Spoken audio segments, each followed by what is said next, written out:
Everyone, तो आज हम लोग विजन आईएएस की मंथली मैगजीन कवर करने वाले हैं जून के मंथ की। ठीक है, तो इसके कुछ टॉपिक्स हम लोग ऑलरेडी पहले कर चुके हैं। पॉलिटी एंड गवर्नेंस हमने कर लिया है, इंटरनेशनल रिलेशंस हमने कर लिया है। इंटरनेशनल रिलेशंस के ऊपर ये दोनों वीडियोस आपको मिल जाएंगे, ये 2 पार्ट्स में हुआ है। इसके बाद आज हम लोग करने वाले हैं इकोनॉमी। इकोनॉमी में भी हम लोग 3 टॉपिक्स ऑलरेडी कर चुके हैं। आपका 3.1 rural India, 3.2 quick commerce in India and 3.3 aviation safety, ये तीनों ही टॉपिक्स हम लोग कर चुके हैं इस वाले वीडियो में। आज हम लोग करने वाले हैं आपका asset monetisation, foreign direct investment and financing for sustainable development. तो ये 3 टॉपिक हम लोग आज इस वीडियो में कवर करने वाले हैं। ठीक है, तो ये तो करेंगे आज हम। साथ ही लास्ट वाली वीडियो में मैंने आपको बताया था गिव अवे के बारे में। तो मेरे पास जितने भी इकोनॉमी से रिलेटेड नोट्स हैं, बुक्स हैं, जितने भी रिसोर्सेज हैं मेरे पास, वो मैं आपको दे दूंगी। बट वो क्या है रूल्स वगैरह उनके गिव अवे के, वो मैं आपको वीडियो के बीच में बताऊंगी, ताकि जो सीरियस एस्पिरेंट हैं, मैं चाहती हूँ मेरे नोट्स मतलब उन्हीं के पास पहुँचे एक तरीके से। ठीक है, तो वीडियो के बीच में मैं आपको कभी भी रूल्स वगैरह बता दूंगी, जो भी मुझे लगेगा कि हाँ ठीक है, मैं उनको वो दे दूंगी सब कुछ। ठीक है, तो स्टार्ट करते हैं। तो सबसे पहला है एसेट मोनेटाइजेशन, आज का हमारा टॉपिक। ठीक है, तो एसेट मोनेटाइजेशन समझने से पहले एसेट का मतलब समझते हैं। एसेट का मतलब आपका होता है कोई भी चीज़ जो मेरी चीज़ है, एक सुई से लेके एक गाड़ी तक, कोई भी छोटी से छोटी हो चाहे बड़ी से बड़ी चीज़ हो, वो मेरे लिए क्या है, एक एसेट है। क्या है मेरे लिए? एसेट है। मेरी ज्वेलरी हो गई, मेरे पास पेन है वो हो गया, मेरी बुक्स हो गई, वो मेरा क्या है, एक एसेट है, मेरा एक सामान है। समझ में आ गया? एसेट मोनेटाइजेशन का मतलब ये होता है कि मेरे पास जो मेरा सामान है, मैं उस सामान को बेचना नहीं चाहती हूँ, लेकिन मैं उस सामान के बदले पैसे कमाना चाहती हूँ। ठीक है, जैसे मैं इसका एग्जांपल देती हूँ, जैसे मेरे पास बुक्स हैं। ठीक है, अब मैं चाहती हूँ कि मैं इस बुक के बदले पैसे कमा लूँ, लेकिन मैं इस बुक को बेचना नहीं चाह रही हूँ। ठीक है, तो मैं क्या करूँगी, मैं जिसको चाहिए मैं उनको बोलूँगी आपको ये बुक चाहिए, तो वो बोलेंगे हाँ, तो मैं बोलूँगी ठीक है आप रख लो। आपको 1 दिन के लिए चाहिए, 10 दिन के लिए चाहिए, 1 महीने के लिए चाहिए, जितने दिन के लिए चाहिए आप ये बुक रख लो, लेकिन पर डे के हिसाब से मैं आपसे 10 रुपये चार्ज करूँगी, और जब आपका हो जाएगा आप मुझे बुक रिटर्न कर देना। ठीक है, तो मान लो उन्होंने कुछ 10 दिन मेरी किताब पढ़ी, उन्होंने 10 दिन अपने पास रखी, 10 दिन के बाद उन्होंने मुझे वो बुक जो है रिटर्न कर दी। ठीक है ना, उस 10 दिन का कॉस्ट कितना हुआ? 100 रुपीज़ हो गया। अब 100 रुपीज़ मैंने कमा भी लिए और मुझे मेरी किताब बेचनी भी नहीं पड़ी, तो ये क्या हो गया? Asset monetisation. यानी कि मैं अपने सामान के बदले कुछ पैसे कमा पा रही हूँ, लेकिन मैं उस सामान को बेच नहीं रही हूँ। समझ में आ गया? तो ये आपका एसेट मोनेटाइजेशन है। ये हमें देखने को मिलता है, ये गवर्नमेंट करती है ज़्यादातर, प्राइवेट कंपनीज करती है ज़्यादातर। जैसे कि जो आपने देखा है रोड है, मेट्रो है और रेलवेज़ हैं, ये सारी चीज़ें जो है ये गवर्नमेंट ओन करती है। राइट, अब गवर्नमेंट ओन तो करती है, पर गवर्नमेंट वो रोड किसको बेचेगी गवर्नमेंट, और क्यों बेचेगी गवर्नमेंट? राइट, लेकिन गवर्नमेंट को उस एसेट के बदले पैसे कमाने हैं, तो गवर्नमेंट क्या करती है, रोड पे टोल्स वगैरह कलेक्ट करती है। ठीक है, तो ये क्या हो गया, आप रोड यूज़ कर रहे हो तो आपको टोल देना पड़ेगा। राइट, आपने टोल दे दिया, ठीक है डन, अब आप रोड का इस्तेमाल आगे फर्दर कर सकते हो। तो ये एक तरीके से चीज़ें होती है। जैसे रेल है, अब मुझे ट्रेन से कहीं ट्रैवल करना है, मुझे टिकट का प्राइस जो है खरीदना पड़ता है, फिर जाके मैं ट्रेन से ट्रैवल कर सकती हूँ। तो गवर्नमेंट ने रेलवेज के बदले रेलवेज को बेचा नहीं, लेकिन वो सर्विस मुझे दी रेलवेज की, और उसके बदले पैसे चार्ज किए। तो जो उनका एसेट है, उस एसेट के बदले वो पैसे चार्ज कर रहे हैं, लेकिन उस एसेट को वो बेच नहीं रहे हैं। ठीक है, कुछ सर्विसेज प्रोवाइड कर रहे हैं। क्लियर है ये चीज़? तो ये है आपका एसेट मोनेटाइजेशन। तो अब ऐसा गवर्नमेंट क्यों करती है? गवर्नमेंट ऐसा भी तो कर सकती है ना कि हमसे पैसे चार्ज ना करें। राइट, ट्रेन में हम फ्री में ट्रैवल कर सके। तो गवर्नमेंट ऐसा इसलिए करती है क्योंकि जैसे ट्रेन है, ठीक है, अब ट्रेन के खुद की भी तो कुछ मेंटेनेंस होगी ना, वो मेंटेनेंस कॉस्ट गवर्नमेंट कैसे करेगी? कई बार ऐसा होता है गवर्नमेंट के पास बजट की कमी हो जाती है, तो अब ट्रेन की मेंटेनेंस हो गई, चाहे रोड्स की मेंटेनेंस हो गई, तो उनकी मेंटेनेंस के लिए, और कई बार ऐसा होता है कि हमें पैसे चाहिए ज़्यादा, गवर्नमेंट के पास बजट कम है, तो गवर्नमेंट थोड़ी टिकट के प्राइस वगैरह बढ़ा देती है, जिससे जो पैसे जनरेट हो रहे हैं ट्रेन से, रेलवे सर्विसेज से, उन पैसों का इस्तेमाल रेलवे मेंटेनेंस में तो हो ही, साथ ही कहीं और भी इस्तेमाल हो सके। क्लियर है ये चीज़? तो इस वजह से गवर्नमेंट ऐसे मोनेटाइज कर देती है अपने एसेट्स को। ठीक है, अब पहले ना मुझे इसको हाईलाइट कर लेना दो, दिस इज़ वेरी इंपॉर्टेंट, ये प्री के लिए इंपॉर्टेंट है। ठीक है, तो इसको हम बाद में डिस्कस करेंगे, पर ये न्यूज़ में इसलिए बना हुआ है क्योंकि national highway authority of India ने एक स्ट्रैटेजी बताई है एसेट मोनेटाइजेशन, जिसमें वो अपने जो उनके अंडर कुछ एसेट्स है ना, उनको मोनेटाइज करना चाहती है, जिससे इंफ्रास्ट्रक्चर कॉस्ट हो गया, इंफ्रास्ट्रक्चर डेवलप हो सके, वो सारी चीज़ें जो है उनका कॉस्ट निकल सके। इस वजह से उन एग्जिस्टिंग एसेट्स को मोनेटाइज करना चाह रही है, यानी कि उनके सर्विसेज के बदले कुछ पैसे गवर्नमेंट जो है चार्ज करना चाह रही है। ठीक है, यही था आपका न्यूज़, बाकी इसमें अब हमें कोई दिलचस्पी नहीं है। हमें अब एसेट मोनेटाइजेशन इस टॉपिक को बहुत अच्छे से कवर करना है, और ये जो बॉडी है national highway authority of India, India, ये प्री के लिए इंपॉर्टेंट है। तो सबसे पहले तो बताती हूँ मैं आपको, इसका जो हेड क्वार्टर है वो कहाँ पर है, न्यू दिल्ली में है। ये चीज़ ध्यान रखना, हेड क्वार्टर कहाँ पे है, न्यू दिल्ली में है। This is very very very important, pre में ऐसे ही क्वेश्चन बनते हैं, ठीक है। स्टैट्यूटरी बॉडी है, स्टैट्यूटरी बॉडी है यानी कि किसी ना किसी एक्ट के अंदर बनी होगी। तो national highway authority of India act 1988, इसके तहत इस बॉडी को स्टैब्लिश किया गया है। Ministry of road transport and highways के अंदर ये बॉडी जो है आपकी आती है, ठीक है। 1988 में इसको स्टैब्लिश किया गया था। अब ये 4 पॉइंट मैंने बताए हैं, मैंने जानबूझ के नहीं लिखा है ताकि आप लोग थोड़ा सा मेहनत करो, थोड़ी सी नोट्स बनाओ प्री के लिए, थोड़ा सा सुनो अटेंटिव होके ताकि चीज़ें याद हो जाए। मैं एक बार और रिपीट कर रही हूँ, ध्यान से सुनना, अपने आप याद हो जाएगा आपको। इसको कब स्टैब्लिश किया गया था, 1988 में इसको स्टैब्लिश किया गया था। हेड क्वार्टर कहाँ पे है, न्यू दिल्ली में है। और स्टैट्यूटरी बॉडी है यानी कि किसी एक्ट के थ्रू इसको बनाया गया है। तो national highways authority of India act 1988 के तहत इसको स्टैब्लिश किया गया है। Ministry of road transport and highways के अंदर ये बॉडी आपकी आती है। क्लियर है ये चीज़। तो इस न्यूज़ से अब हमें कोई लेना देना नहीं है। अब नीचे आ जाते हैं थोड़ा सा एसेट मोनेटाइजेशन। ये शॉर्ट नोट्स हैं जो मैंने प्रिपेयर किए हैं इसी टॉपिक से, आपको बहुत इजी टू अंडरस्टैंड है और बहुत अच्छे से याद हो जाएगा। तो एसेट मोनेटाइजेशन मैंने आपको ऑलरेडी बता दिया, जो अंडर यूटिलाइज्ड एसेट है यानी कि जिन एसेट्स के बदले में पैसा अभी नहीं कमा रही हूँ, या फिर जो एग्जिस्टिंग एसेट्स है जिनके बदले पैसे कमा रही हूँ, इन दोनों ही केसेस में अगर अंडर यूटिलाइज्ड है तो मैं उस पर पैसे चार्ज करने लग जाऊँ, और जिस पे पैसे चार्ज कर रही हूँ उस पर थोड़े से पैसे बढ़ा दूँ। तो ऐसा किस लिए किया जाता है, अगर फंड की शॉर्टेजेस हो और पैसे चाहिए हमें, इकोनॉमी वैल्यू बढ़ानी है हमें, तो ये रीजंस हैं और इस वजह से ऐसा किया जाता है, ठीक है। और किन मॉडल्स के थ्रू किया जाता है, इन मॉडल्स के बारे में भी थोड़ा सा आगे समझेंगे, ठीक है। नाउ अब इस एसेट मोनेटाइजेशन की जरूरत क्यों है, तो सबसे पहले ब्रिजेस इंफ्रास्ट्रक्चर फंडिंग गैप।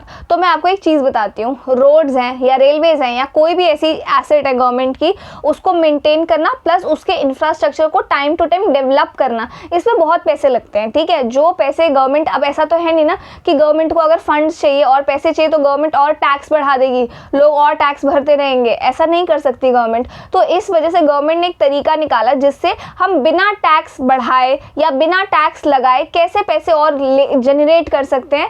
तो वो कैसे कर सकते हैं, हम लोग एसेट को मोनेटाइज कर दो। रोड का आप इस्तेमाल कर रहे हो, उसके बदले पैसे दे दो, चाहे ये कोई सर्विस है रेलवेज का इस्तेमाल कर रहे हो, टिकट खरीद लो। क्लियर है ये चीज़। तो ये चीज़ की हमने ताकि हम लोग इंफ्रास्ट्रक्चर डेवलप करने के लिए या मेंटेन करने के लिए पैसे गवर्नमेंट जो है फंड एलोकेट जनरेट कर सके, सॉरी, ठीक है। उसके बाद है दूसरा आपका इम्प्रूव्स एफिशिएंसी। तो गवर्नमेंट क्या करती है, ध्यान से सुनना इस चीज़ को। गवर्नमेंट ये जो रोड पे आपके टोल्स कलेक्ट करने हो गए, या फिर जो रेलवे में टिकट आप लोग बुक करते हो, या ये जितनी भी सर्विसेज होती है ना, ये गवर्नमेंट खुद से नहीं देती है, ठीक है। गवर्नमेंट इनके लिए ना एक प्राइवेट फर्म को हायर करती है और उसको बोलती है गवर्नमेंट कि आपका काम है लोग जिस पोर्टल से टिकट्स बुक करेंगे उस पोर्टल को डेवलप करो, या फिर जो रोड पे टोल्स कलेक्ट करते हैं हम चाहते हैं कि आपकी कंपनी वो टोल्स कलेक्ट करे, ठीक है। तो गवर्नमेंट और प्राइवेट सेक्टर के इस चीज़ को करते हैं, क्योंकि गवर्नमेंट सेक्टर ना क्या होता है, इनएफिशिएंट होता है काफ़ी, ठीक है, बहुत स्लो काम करता है। तो जिसके लिए गवर्नमेंट को चाहिए होता है थोड़ा सा, ताकि फास्ट काम हो, एफिशिएंसी अच्छी हो, तो गवर्नमेंट को प्राइवेट सेक्टर का इनकॉर्पोरेशन चाहिए होता है, ठीक है। तो वो गवर्नमेंट करती है और प्राइवेट सेक्टर को इसके बदले क्या मिल जाता है, पैसे जो कुछ वो अपना कमीशन चार्ज करते हैं वो, ठीक है।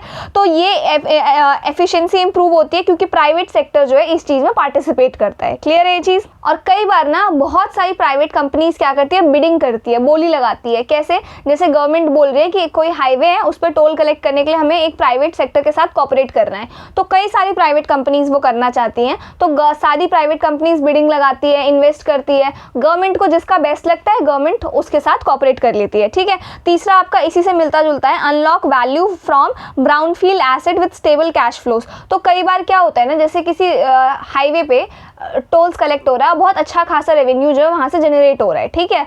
अब यहाँ इस केस में ना कई सारी प्राइवेट कंपनीज होती हैं, जैसे एग्जिस्टिंग कोई कंपनी है एक्स, ठीक है, वो अभी गवर्नमेंट की हेल्प कर रही है टोल कलेक्ट करने में और बहुत अच्छा खासा टोल कलेक्ट हो रहा है वहाँ पे उस हाईवे पे।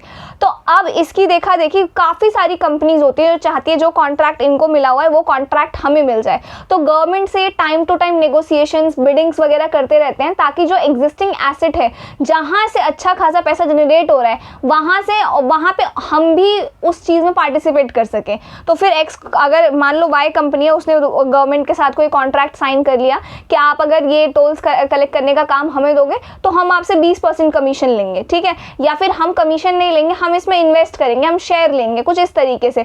गवर्नमेंट को इनका बढ़िया लगा तो फिर एक्स कंपनी को हटा के गवर्नमेंट जो है वाई कंपनी को अपॉइंट कर सकती है। लेकिन ये काम ना वहीं पे होता है जहां पे आपका ऑलरेडी अच्छा खासा रेवेन्यू जनरेट हो रहा है, ठीक है, उसी को हम लोग ब्राउन फील्ड एसेट कहते हैं, ठीक है। इसके बाद है बूस्ट ग्लोबल कंपेटिटिवनेस। तो अब क्या होता है, जैसे हमारे इंफ्रास्ट्रक्चर बहुत अच्छे डेवलप हैं, ठीक है, रेलवेज बहुत अच्छा ग्रो कर रहा है, डेवलप हो रहा है, एयरपोर्ट्स डेवलप हो रहे हैं, रोड डेवलप हो रहा है, इंफ्रास्ट्रक्चर ग्रो कर रहा है, तो ऐसे केस में फॉरेन से भी लोग होते हैं जो इंटरेस्टेड होते हैं हमारे इंडिया में इन्वेस्ट करने में। अब इससे क्या फ़ायदा होता है, बहुत शॉर्ट में मैं आपको समझाती हूँ, पर आप ये इकोनॉमी का ना पूरा कॉन्सेप्ट पढ़ोगे स्टैटिक पार्ट में, जिसका नाम है FDI, और अभी आगे भी है हमारे इसी लेक्चर में आप पढ़ोगे फॉरेन डायरेक्ट इन्वेस्टमेंट क्या होता है। तो फॉरेन डायरेक्ट इन्वेस्टमेंट क्या होता है, जो फॉरेन कंपनीज होती है या गवर्नमेंट होती है वो इंडिया में इन्वेस्ट करेगी, लेकिन इससे प्रॉफिट ये होता है कि वो डॉलर्स में या फिर कुछ उनकी करेंसी में इन्वेस्ट करती है, जो हमारे लिए अच्छा होता है, क्योंकि हमारा जो फॉरेन एक्सचेंज रिजर्व है ना, जहाँ पे हम लोग डॉलर्स, गोल्ड और जितनी भी करेंसी होती है उसको स्टोर करते हैं, वहां पे उनको रख सकते हैं। समझ में आ रहा है? तो वो हमारी इकोनॉमी के लिए इन शॉर्ट अच्छा होता है FDI, बाकी मैं आगे समझाऊंगी आपको, ठीक है। तो इससे ग्लोबल कंपेटिटिवनेस बढ़ता है, हमारा इंफ्रास्ट्रक्चर डेवलप होता है, FDI बहुत ज़्यादा आने लगते हैं हमारी कंट्री में, ठीक है। तो ये थे नीड, आई होप ये क्लियर हो। इसके बाद institution responsible for asset monetisation. तो ये जो चीज़ है ना, ये यही है डायग्राम यहाँ पे, इसी को ना मैंने थोड़ा फ्लो चार्ट टाइप में बना दिया है कि कैसे एसेट मोनेटाइजेशन का ये जो प्रोसेस है ना, ये कैसे इनिशिएट होता है और कौन कौन से इंस्टीट्यूशन है, कौन कौन सी ऐसी अथॉरिटी है जो ये फैसला सुनाती है कि हाँ एसेट मोनेटाइजेशन होना चाहिए, इस तरीके से होना चाहिए, इतना चार्ज लगना चाहिए वगैरह वगैरह। तो सबसे पहले आपका ऑल्टरनेटिव मैकेनिज्म। तो ये जो चीज़ है ना, ये फॉर्म होती है डिफरेंट मिनिस्ट्रीज़ के जो मिनिस्टर्स होते हैं ना, वो आपस में मिलते हैं एक तरीके से, वो एक ग्रुप टाइप बनाते हैं और फिर वो ये प्रोसेस शुरू करते हैं कि इस एसेट को मोनेटाइज करने के लिए हमें अप्रूवल देना है, नहीं देना है वगैरह वगैरह। तो ये वो बॉडी है जो डिसाइड करती है। तो ये आपकी पॉलिसी लेवल अप्रूवल बॉडी है जो डिसाइड करती है कि इस एसेट पे ये अप्रूव हमें करना चाहिए कि नहीं करना चाहिए, मोनेटाइज करना चाहिए कि नहीं करना चाहिए। फिर दूसरा है आपका कोर ग्रुप ऑफ सेक्रेटरीज। ये आपकी high level decision making body है मोनेटाइजेशन प्रोग्राम के लिए। इसमें अलग अलग मिनिस्ट्रीज के सीनियर मोस्ट ब्यूरोक्रेट जैसे IAS IPS ऑफिसर्स वगैरह होते हैं, और मोनेटाइजेशन स्ट्रैटेजीज उनको एग्जीक्यूट कैसे करना है, कौन सा फ्रेमवर्क, कौन सा रूल, कौन सा मेथड वगैरह इस्तेमाल करना है, वो डिसाइड करते हैं, ठीक है। फिर आपका इंटर मिनिस्ट्रियल ग्रुप, अब ये है आपकी इम्प्लीमेंटेशन वाली बॉडी। यहाँ तो डिसाइड हो गया, सारा फ्रेमवर्क वगैरह बन गया, कैसे होगा, ये अपना इम्प्लीमेंटेशन पे ध्यान देते हैं। अलग अलग जो मिनिस्ट्री इसके जो मिनिस्टर्स हैं वो आपस में कोऑर्डिनेट करते हैं कि हमें इस तरीके से काम करना है, ये डेडलाइन है, यहाँ से ये काम शुरू हो जाना चाहिए, इधर से ये हो जाना चाहिए, तो ये सारी चीज़ें, ठीक है। फिर आपका DIPAM जिसका फुल फॉर्म है department of investment and public asset management. तो ये क्या करते हैं, ये पूरा आपका जो जैसे ये तो हो गया डिसाइड कि यहाँ इस एसेट पे ये मोनेटाइजेशन वगैरह होगा सब कुछ, ये वो पेपर्स, वो डॉक्यूमेंटेशन, पेपर वर्क वगैरह जो है ना, वो ये बॉडी करती है, ठीक है। फिर आपका लास्टली नीति आयोग, इसके बारे में आपने पॉलिटी में भी पढ़ा होगा। ये रेकमेंड करता है कौन से सेंट्रल पब्लिक सेक्टर एंटरप्राइजेज यानी कि कौन सी सरकारी कंपनियां हैं जो मोनेटाइजेशन के लिए सूटेबल है, किनको ये काम देना चाहिए, किस डिपार्टमेंट के अंदर ये चीज़ आनी चाहिए। क्लियर है ये चीज़? तो ये एक तरीके से आपका एसेट मोनेटाइजेशन पॉलिसी का थिंक टैंक है, सोचने वाला काम जो है ये प्ले करता है कि किस डिपार्टमेंट को देना है, ठीक है। तो इसी चीज़ को ना मैंने यहाँ पे एक फ्लो चार्ट के रूप में बना दिया है। तो ये वही फ्लो चार्ट है, ठीक है। ये आपको मैंने इस तरीके से इसलिए बना दिया है क्योंकि ये आपको एग्जाम में बना के आना है। अगर कुछ ऐसा आता है कि कौन कौन से इंस्टीट्यूशन इन्वॉल्व है, कुछ भी इस तरीके से अगर आ गया ना मेंस में, या आपको नेसेसरी लगा कि एसेट मोनेटाइजेशन का टॉपिक है उसमें मैं ये चीज़ बना सकती हूँ या सकता हूँ, तो ये आपको बना के आना है, ठीक है। इसके बाद आ जाओ की मॉडल्स इन इंडिया। अब कौन से ऐसे मॉडल्स हैं जिन, देखो एक तो है आपका PPP मॉडल, जिनको नहीं पता है मैं फटाफट बताती हूँ। इसका मतलब होता है पब्लिक प्राइवेट पार्टनरशिप। जैसे मैंने अभी आपको ऊपर एग्जाम्पल दिया कि गवर्नमेंट अपना कोई काम कर रही है, उसमें गवर्नमेंट को लगता है कि हमें प्राइवेट कंपनी की हेल्प लेनी चाहिए। तो जैसे कैसे समझाऊँ, जैसे मान लो आप लोग ट्रेन के टिकट्स बुक करते हो, ठीक है, ऑनलाइन, तो वो हो सकता है वो पोर्टल जो है ना किसी प्राइवेट कंपनी ने बना के दिया हो गवर्नमेंट को, ठीक है। तो इस तरीके से पब्लिक और प्राइवेट सेक्टर दोनों आपस में मिलजुल के काम करते हैं, तो उसको हम लोग PPP मॉडल कहते हैं। सिमिलरली ऐसे कुछ मॉडल्स हैं जिनके बारे में अभी हम डिस्कस करेंगे, ये सारे जिनका इस्तेमाल करते हैं हम लोग एसेट मोनेटाइजेशन के लिए, ठीक है। जिनमें सबसे पहला है आपका TOT, टोल ऑपरेट ट्रांसफर। तो अब इसमें होता क्या है ना, टोल ऑपरेट ट्रांसफर में मान लो गवर्नमेंट ने कोई नया हाईवे या नई रोड बनाई है, ठीक है। अब गवर्नमेंट को उसके ऊपर टोल कलेक्ट करना है, तो गवर्नमेंट क्या करेगी, प्राइवेट कंपनी के पास जाएगी, उसे गवर्नमेंट बोलती है कि आप ना, हम ये चाहते हैं कि आप 5 साल के लिए, 10 साल के लिए, जो भी कॉन्ट्रैक्ट पीरियड होगा, 1 साल के लिए, 6 महीने के लिए, 2 साल के लिए, डिपेंड्स, जितना भी कॉन्ट्रैक्ट पीरियड होगा, हम ये चाहते हैं कि सपोज 3 साल के लिए आप इस हाईवे पे टोल कलेक्ट करो, ठीक है। हमारे बदले, ये हमारा एसेट है, रोड गवर्नमेंट की है, लेकिन हम ये चाहते हैं, हमें किसी कंपनी की हेल्प चाहिए जो टोल कलेक्ट कर सके, लेकिन हम ये चाहते हैं कि आप जो 3 साल का कॉन्ट्रैक्ट हमने आपको दिया है कि आप ही इस रोड पर टोल कलेक्ट करोगे, उसके बदले हमें आपसे 10 लाख, 20 लाख, 25 लाख, इतना XYZ अमाउंट चाहिए। तो अब वो कंपनी एग्री कर जाती है, कंपनी गवर्नमेंट को मान लो 25 लाख दे देती है 3 साल के लिए, और 3 साल के लिए वही कंपनी है X नाम की जो कि उस रोड पे जो है अपना टोल कलेक्ट करेगी। क्लियर है ये चीज। तो 3 साल के लिए अब वो जो रोड है ना, वो प्राइवेट कंपनी एक तरीके से होल्ड करती है, प्राइवेट कंपनी उस रोड पे टोल कलेक्ट कर रही है गवर्नमेंट के बदले, और उस 3 साल का पैसा उन्होंने एडवांस में गवर्नमेंट को दे दिया है। तो ये होता है आपका टोल ऑपरेट ट्रांसफर। समझ में आ गया। लमसम जो भी अमाउंट डिसाइड होता है दोनों पार्टीज के बीच में, वो गवर्नमेंट दे देती है, और प्राइवेट सेक्टर अब क्या करेगी, उसके तो बल्ले बल्ले है, उसको रोड मिल गई, अब वो टोल कलेक्ट करेगी, टोल पे पैसा चार्ज करेगी वो, ठीक है, और पैसे उनको मिलेंगे, प्रॉफिटेबल दोनों ही है। गवर्नमेंट को पहले एडवांस में 25 लाख मिल गए, अब ये भी रोड बनी है, और जो प्राइवेट कंपनी है उनको 25 के बदले वो डबल ही कमा लेंगे वो लोग, ठीक है। अब इसमें होता ही है ना, जैसे 3 साल के लिए उस कंपनी को मिला, नेक्स्ट 3 साल के लिए किसी और को, नेक्स्ट 5 साल के लिए किसी और को, जो अच्छा गवर्नमेंट को अमाउंट ऑफर करता है, जो बिडिंग होती है इन सब चीज़ों के लिए, ठीक है, जो जीत जाती है, जो कोटेशन एक प्रॉपर प्रिपेयर्ड होता है, जो गवर्नमेंट को सूटेबल लगता है, गवर्नमेंट उसको वो काम दे देता है, तो उसको कहते हैं टोल ऑपरेट ट्रांसफर। क्लियर है ये चीज़, बहुत मतलब समझ में आया आपको ये। और जब आपका कॉन्ट्रैक्ट पीरियड खत्म हो जाता है तो वो एसेट वापस गवर्नमेंट का है, गवर्नमेंट अब उसको किसी को भी दे, ठीक है। और इस 3 साल के पीरियड में उस रोड को मेंटेन करने का काम भी उसी प्राइवेट कंपनी का है, ठीक है, साफ सफाई वगैरह जो भी होता है वो सब कुछ। इसके बाद है आपका DBFOT, यानी कि design, build, finance, operate, transfer. यानी कि यहाँ प्राइवेट कंपनी जो है ना, उनको एक नया प्रोजेक्ट बनाने का काम मिलता है। प्राइवेट कंपनी उसको डिज़ाइन करेगी, उसको बनाएगी, अपने पैसों से फाइनेंस करेगी, ऑपरेट करेगी कुछ साल के लिए, फिर गवर्नमेंट को वापस दे देंगी। क्लियर है ये चीज़। ये बेसिकली ना इसका काम होता है ग्रीन फील्ड प्रोजेक्ट्स में, यानी कि जो नए प्रोजेक्ट्स हैं। मान लो गवर्नमेंट को दिल्ली में कहीं एयरपोर्ट बनाना है, मान लो करोल बाग में गवर्नमेंट को एयरपोर्ट बनाना है, तो गवर्नमेंट क्या बोलेगी, गवर्नमेंट किसी प्राइवेट कंपनी को बोलेगी ये वो एरिया है, इस पे आप एक नया एयरपोर्ट बना दो, सब कुछ एकदम फर्स्ट क्लास होना चाहिए, और 3 साल के लिए वो एयरपोर्ट आपका होगा। यानी कि 3 साल के लिए जो भी रेवेन्यू जनरेट होगा वो प्राइवेट कंपनी करेगी, ठीक है। लेकिन आफ्टर 3 इयर्स वो कंपनी, वो जो एयरपोर्ट है वो किसको बिलोंग करेगा, गवर्नमेंट को बिलोंग करेगा। तो यहाँ पे प्राइवेट सेक्टर ने डिजाइन किया, बिल्ड किया, ऑपरेट भी किया कुछ टाइम के लिए, तो इस वजह से इसको क्या कहते हैं, DBFOT। क्लियर है। फिर आपका इन्वेट्स एंड रिट्स। तो इन्वेट्स का मतलब होता है आपका इंफ्रास्ट्रक्चर इन्वेस्टमेंट फंड। ये आप ऐसे इमेजिन करो कि एक म्यूचुअल फंड जैसा सिस्टम है, लेकिन इंफ्रास्ट्रक्चर के लिए है ये, ठीक है। लोग अपना पैसा इसमें इन्वेस्ट करते हैं, पूल्ड फंड बनता है, उस फंड से हाईवेज, पावर लाइन्स एक्सेट्रा वगैरह ये सारी चीज़ें ऑपरेट होती हैं, ठीक है। और हर इन्वेस्टर को फिर एक स्टेबल इनकम मिलती है, और इस चीज को रेगुलेट कौन करता है, SEBI, security exchange board of India. ये आपका स्टैटिक में, इकोनॉमी में पढ़ोगे इस बोर्ड के बारे में। अभी अगर नहीं पता है तो टेंशन लेने की कोई जरूरत नहीं है, सिर्फ ऐसा समझो कि एक बोर्ड है जो इसको मैनेज करती है, ठीक है। दूसरा है आपका रिट्स, जिसका मतलब है रियल एस्टेट इन्वेस्टमेंट ट्रस्ट। ये भी आपका म्यूचुअल फंड जैसा ही है, लेकिन ये रियल एस्टेट्स के लिए है, मॉल हो गया, ऑफिस वगैरह बनाना हो गया, इसमें पैसा लगता है, ठीक है। तो इन्वेस्टर का पैसा जो है वो पूल होता है, प्रॉपर्टी में इन्वेस्ट होता है, रेंट या सेल से इनकम जनरेट होती है, और इसको भी कौन आपका रेगुलेट करता है, सेबी रेगुलेट करता है, ठीक है।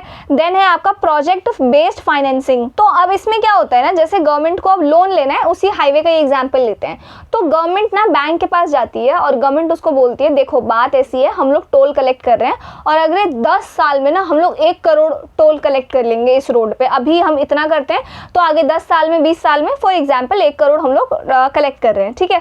तो आप इस टोल को, यानी कि इस 1 करोड़ को एज ए एसेट समझो, तो वो जो भी टोल कलेक्शन होगा वो बैंक को दे दिया जाएगा, ठीक है, बैंक का एसेट हो गया वो, और उसके बदले बैंक गवर्नमेंट को लोन प्रोवाइड करेगी। क्लियर है ये चीज। तो बैंक ने, गवर्नमेंट ने एक तरीके से वो जो रोड है ना उसको गिरवी रख दिया है। क्लियर है ये चीज। तो इसको क्या कहते हैं, प्रोजेक्ट बेस्ड फाइनेंसिंग। अपने प्रोजेक्ट के बदले में गवर्नमेंट उससे पैसे ले रही है। नेक्स्ट है हमारा long term lease and asset concessions. तो लॉन्ग टर्म लीज क्या होता है आपका, गवर्नमेंट किसी एसेट जैसे कि कोई लैंड हो गया, कुछ भी हो गया, उसको एक फिक्स्ड टाइम के लिए प्राइवेट पार्टी को दे देती है यूज करने के लिए, ठीक है। और प्राइवेट कंपनी, प्राइवेट पार्टी जो भी है वो क्या करती है, उसके बदले में वो एक ही बार में उसको मंथली या एनुअल पे कर देती है गवर्नमेंट को, ठीक है। फिर वो अपना इस्तेमाल करते हैं, जब टाइम खत्म हो गया वापस गवर्नमेंट को दे देते हैं, ठीक है। फिर आपका एसेट कंसेशन, इसमें क्या होता है, इसमें आपके जो कोल माइनिंग होती है ना, तो वो माइनिंग राइट्स, एयरपोर्ट चलाना, स्टेशन रीडेवलप करना, ये जो ऐसे काम होते हैं ना, ये एक फिक्स्ड टाइम के लिए प्राइवेट कंपनी को दे दिए जाते हैं। प्राइवेट कंपनी एसेट का ऑपरेशन करती है पूरा और अच्छे से पैसा कमाती है, लेकिन ओनरशिप किसकी रहती है, गवर्नमेंट की रहती है। क्लियर है ये चीज़? मैं आपको ना शॉर्ट में एक बार फिर ये सारे बता दे रही हूँ, ये प्री ओरिएंटेड है और मेंस में भी लिखना है ये, ठीक है। इसीलिए टीओटी क्या था, रेडी एसेट चलाने का राइट मिल रहा है कि भाई हाईवे वगैरह रेडी है, आपको बस चलाना है, जो भी आएगा टोल आप रखना, हमें पहले ही पैसे दे दो, ठीक है। डीबीएफओटी क्या था, नया बना के चलाना है, फिर उनको गवर्नमेंट को वापस कर देना है। फिर ये क्या था, ये इन्वेस्टमेंट करना है, एक तरीके से म्यूचुअल फंड है, ये इंफ्रास्ट्रक्चर के लिए है और ये आपका रियल एस्टेट के लिए है। फिर है project based financing, future income पे हम लोग लोन ले रहे हैं कि भाई फ्यूचर में हम 1 करोड़ जनरेट कर लेंगे टोल से, आप उसके बदले लोन दे दो, ठीक है। फिर लॉन्ग टर्म लीज, यानी कि लीज पे कुछ टाइम के लिए भाड़े पे एक तरीके से दे देना, फिर वो जब लीज पीरियड खत्म हो जाएगा वापस गवर्नमेंट को सरेंडर कर देना। फिर एसेट कंसेशन, फिक्स टाइम के लिए ऑपरेट करने का राइट देना किसी भी कंपनी को, ठीक है। तो ये आपके कुछ की मॉडल्स थे, ये देखो ऊपर जो है ना, ये यही चीजें लिखी हुई हैं, इसी को मैंने आपको पूरा अच्छे से समझा दिया है, ठीक है। नेक्स्ट है हमारे पास, अब गवर्नमेंट ने ना कुछ इनिशिएटिव्स भी लिए हैं एसेट मोनेटाइजेशन को लेके। क्या इनिशिएटिव हैं वो समझते हैं। तो पहला है नेशनल मोनेटाइजेशन पाइपलाइन। तो अब ये क्या कर रहा है, गवर्नमेंट का एक बिग प्लान है कि अपने पब्लिक इंफ्रास्ट्रक्चर एसेट को लीज पर देकर पैसा बनाया जाए, ठीक है। अब इसका टारगेट क्या है, इस स्कीम का टारगेट है कि लगभग 6 लाख करोड़ जो है हम लोग इस चीज़ से जनरेट कर पाए 4 साल के अंदर, 2022 से लेकर 2025 तक। अब ये काम कैसे करता है, तो एसेट का एक लिस्ट बनाया जाएगा कि हाईवे है, रेलवेज हैं, एयरपोर्ट्स हैं, पाइपलाइंस हैं, जो भी हैं वो जो मोनेटाइज किए जाएंगे, ठीक है। प्राइवेट कंपनीज को ऑपरेट करने का राइट दिया जाएगा, लेकिन ओनरशिप किसके पास रहेगा, गवर्नमेंट के पास रहेगा, जो ऊपर हमने लीज वाला देखा ना, यही चीज, ठीक है। इसके बाद है next national land monetisation corporation. तो ये तो आपको नाम से ही पता लग रहा है, ये एक 100% गवर्नमेंट ओन्ड कंपनी है। किसके अंडर आती है, डिपार्टमेंट ऑफ पब्लिक एंटरप्राइजेस के अंदर आती है ये। और इसका पर्पस क्या है, जो आपके सेंट्रल पब्लिक सेक्टर एंटरप्राइजेस हैं उनके एक नॉन कोर एसेट जो उनके मेन काम से रिलेटेड नहीं है, उसको बचाना या उसको लीज पे देना, ठीक है। इसका एग्जाम्पल है, मान लो जैसे अगर कोई एक पब्लिक सेक्टर कंपनी है, ठीक है, पीएसयू है, उसके पास जमीन है जो अनयूज्ड है, काम में नहीं आ रही है, तो उसको गवर्नमेंट कुछ टाइम के लिए लीज पे देके पैसा कमा सकती है, रेंट पे एक तरीके से देके, ठीक है। नेक्स्ट है हमारे पास एसेट मोनेटाइजेशन डैशबोर्ड। तो ये आपका एक ऑनलाइन प्लेटफॉर्म है जिसमें एसेट मोनेटाइजेशन का प्रोग्रेस जो है वो ट्रैक होता है इन्वेस्टर्स के लिए, ताकि विजिबल रहे, ताकि इन्वेस्टर्स देखें अच्छा टोल से इतने पैसे कमा सकते हैं, तो हम अब नेक्स्ट टाइम टोल्स पे ही इन्वेस्ट करेंगे। या जितने प्रोजेक्ट होते हैं वो सारे लिस्टेड होते हैं और इन्वेस्टर्स चेक कर सकते हैं कहाँ उनको फ़ायदा मिल रहा है, कहाँ वो इन्वेस्ट कर सकते हैं, कहाँ ज़्यादा ट्रांसपेरेंसी है, एक तरीके से वो, ठीक है। तो इन शॉर्ट आपका जो ये है एनएमपी, ये क्या है, बिग रोड मैप है, 6 लाख करोड़ का टारगेट है। एनएलएमसी क्या है, आपका ज़मीन है या नॉन कोर एसेट, यानी कि जो ज़्यादा इस्तेमाल नहीं हो रहा है उन्हें लीज वगैरह पे देना है। फिर ये आपका ऑनलाइन डैशबोर्ड है जो ट्रैक कर सकते हैं इन्वेस्टर्स कहाँ उनको इन्वेस्ट करना है, कहाँ पे नहीं। क्लियर है ये चीज़। तो ये था पूरा ये टॉपिक। अब इसके ऊपर है ये क्वेश्चन, ये मैं आपको एक चीज बता रही हूँ, ये आपने गलती से भी नहीं छोड़ना है क्योंकि this is very new topic, ठीक है। तो इस साल नहीं तो अगले साल 100% चांसेस है कि इससे क्वेश्चन बन सकते हैं। एसेट मोनेटाइजेशन से मुझे कोई क्वेश्चन डायरेक्टली मिला नहीं, ठीक है। तो इस वजह से मैं आपको बोल रही हूँ this is very very very important question, इस वजह से मैंने इसको कवर कराया। जैसे कि क्वेश्चन क्या है, asset monetisation is not merely a fiscal tool but a strategic initiative towards infrastructure development and economic growth. अब एसेट मोनेटाइजेशन जो है वो सिर्फ एक पैसे कमाने का ही जरिया नहीं है, राइट, बल्कि एक ये पूरी स्ट्रैटेजी है, एक इनिशिएटिव है जिससे हम लोग इंफ्रास्ट्रक्चर को डेवलप कर सकते हैं और हमारी जो इकोनॉमी है ना वो भी ग्रो हो सकती है इससे, ठीक है। फिस्कल टूल क्या होते हैं, आप ना इकोनॉमी जब पढ़ोगे तो आप लोग वहाँ पे मॉनेटरी टूल्स के बारे में पढ़ोगे, फिस्कल टूल्स के बारे में पढ़ोगे, जो हमारी जो इकोनॉमी है ना उसमें जो महंगाई आती है, इन्फ्लेशन, और कैसे महंगाई आती है, कब आती है और कैसे उसको कंट्रोल करते हैं हम लोग, वो सारी चीज़ें आप लोग पढ़ोगे। तो फिलहाल के लिए फिस्कल टूल को ऐसे समझो आप लोग कि एक पैसे कमाने का ही जरिया नहीं है एसेट मोनेटाइजेशन, बल्कि ये क्या है, एक स्ट्रैटेजिक इनिशिएटिव है जिससे हम लोग इंफ्रास्ट्रक्चर डेवलप कर सकते हैं और इकोनॉमी ग्रो कर सकते हैं। अब ये स्टेटमेंट इसने दे दिया है कि ऐसा है एसेट मोनेटाइजेशन, अगर आपको इसकी दूसरी डेफिनेशन पता है तो वो भी आप भूल जाओ, ऐसा है हमने बोल दिया। अब इस लाइन को अपने आंसर के थ्रू आप प्रूव करो, ठीक है। तो पहले तो मैंने एसेट मोनेटाइजेशन की क्या किया है, डेफिनेशन लिखी है, क्या है? एसेट मोनेटाइजेशन प्रोसेस है of unlocking the value of under utilize public assets to generate revenue, जो इस्तेमाल नहीं हो रहे हैं उनको इस्तेमाल करके रेवेन्यू जनरेट करना। While it does help bridge fiscal gaps, इससे हमारे फिस्कल गैप्स यानी कि जो लोन ले आए हमने या जो भी हमारे ऊपर कर्ज है या फिर पैसे की ज़रूरत है उस चीज़ को तो फुलफिल करता ही है, मतलब पैसे की नीड को तो पूरा करता ही है। साथ में it also serves larger strategic goals by attracting private investments, यानी कि ऐसा नहीं है कि सिर्फ ये मेरे पैसे के गोल को ही पूरा कर रहा है बल्कि इस चीज़ से मैं बहुत बड़े बड़े गोल्स भी अचीव कर रही हूँ, जैसे कि मुझे इन्वेस्टमेंट मिल रही है, एनहांसिंग ऑपरेशनल एफिशिएंसी, जो वो सामान है जो वो एसेट है उसकी ऑपरेशनल एफिशिएंसी बढ़ रही है, and enabling infrastructure led economic growth, यानी कि हमारे इंडिया को इंफ्रास्ट्रक्चर लेड इंफ्रास्ट्रक्चर इतना बढ़िया बनाए जिसमें एफडीआई यानी कि फॉरेन से भी लोग इन्वेस्ट कर रहे हैं और हमारी इकोनॉमी इवेंचुअली क्या कर रही है, ग्रो कर रही है। समझ में आ गया? ये बहुत बढ़िया डेफिनेशन है, ये आपको इस्तेमाल करना है, ठीक है। इसके बाद अब एसेट मोनेटाइजेशन क्यों एक फिस्कल टूल से ज़्यादा है, इसको मैंने हाईलाइट कर दिया है ताकि जो एग्जामिनर है वो अगर इसमें मेरा पढ़ने में इंटरेस्टेड नहीं भी है तो वो यहाँ से आंसर पढ़ सकता है, उसको आइडिया लग जाएगा कि एग्जैक्टली मैंने क्या लिखा है, क्या कन्वे करना चाह रही हूँ मैं। तो पहला तो मैंने ये टाइप किया कैटलिस्ट फॉर इंफ्रास्ट्रक्चर डेवलपमेंट, तो पहला तो मैंने ये लिखा है कैटलिस्ट फॉर इंफ्रास्ट्रक्चर डेवलपमेंट, यहाँ पे दिया हुआ है इंफ्रास्ट्रक्चर डेवलपमेंट, तो ये तो मुझे इंक्लूड करना ही है कि फिस्कल टूल से ज़्यादा कैसे है ये एसेट मोनेटाइजेशन एक इंफ्रास्ट्रक्चर में कैसे हेल्प करता है। तो वही है, मोनेटाइजेशन से क्या होता है, जो ब्राउन फील्ड एसेट है, ब्राउन फील्ड एसेट ऐसे एसेट जिनसे मैं अच्छा खासा पैसा जनरेट कर रही हूँ वो एक अपफ्रंट कैपिटल जनरेट करते हैं, फंड्स जो है वो री इन्वेस्ट किए जा सकते हैं जिससे हम लोग ग्रीन फील्ड इंफ्रास्ट्रक्चर प्रोजेक्ट्स यानी कि शुरुआत से स्क्रैच से एक नए प्रोजेक्ट में हम लोग पैसा लगा सकते हैं, यानी कि रोड से टोल कलेक्ट किया, उस पैसे का इस्तेमाल करके मैंने एयरपोर्ट बना दिया। समझ में आ गया? तो ये एक तरीके से एक इन्वेस्टमेंट साइकिल बन जाएगा। मैंने टोल्स कलेक्ट किए, इससे मैंने हाईवे बना दिया, एक और उस हाईवे से मैंने एयरपोर्ट बना दिया, एयरपोर्ट से जो पैसे आ रहे हैं उससे रेलवेज बन जा रहा है, तो इस तरीके से ये साइकिल जो है चलता जा रहा है, ठीक है। फिर ये क्या प्रमोट करता है, पब्लिक प्राइवेट पार्टनरशिप, ये पॉइंट आप समझ ही गए होंगे। इसके बाद है unlock value of idle asset. Idle asset का मतलब क्या है, जो एसेट पड़ा हुआ है जिसका कभी इस्तेमाल किया नहीं है, कोई ज़मीन है वो पड़ी हुई है तो उसका इस्तेमाल करके हम लोग कुछ पैसे जनरेट कर रहे हैं, तो वो जो वैल्यू है उस ज़मीन की वो अनलॉक हो गई है एक तरीके से। इसके बाद गवर्नमेंट के ऊपर जो फाइनेंसेस है उसका बर्डन इवेंचुअली कम हो जाता है। फिर बूस्ट इन्वेस्टर्स कॉन्फिडेंस, इन्वेस्टर्स देखते हैं कि अरे वाह इनकी इकोनॉमी इनका इंफ्रास्ट्रक्चर इतना बढ़िया ग्रो कर रहा है, हम भी इसमें इन्वेस्ट करेंगे, तो वो भी कॉन्फिडेंट फील करते हैं, ठीक है। फिर यहाँ मैंने वही स्ट्रक्चर्स के बारे में मेंशन कर दिया, इसको ना आप लोग थोड़ा हाईलाइट भी कर देना, ठीक है।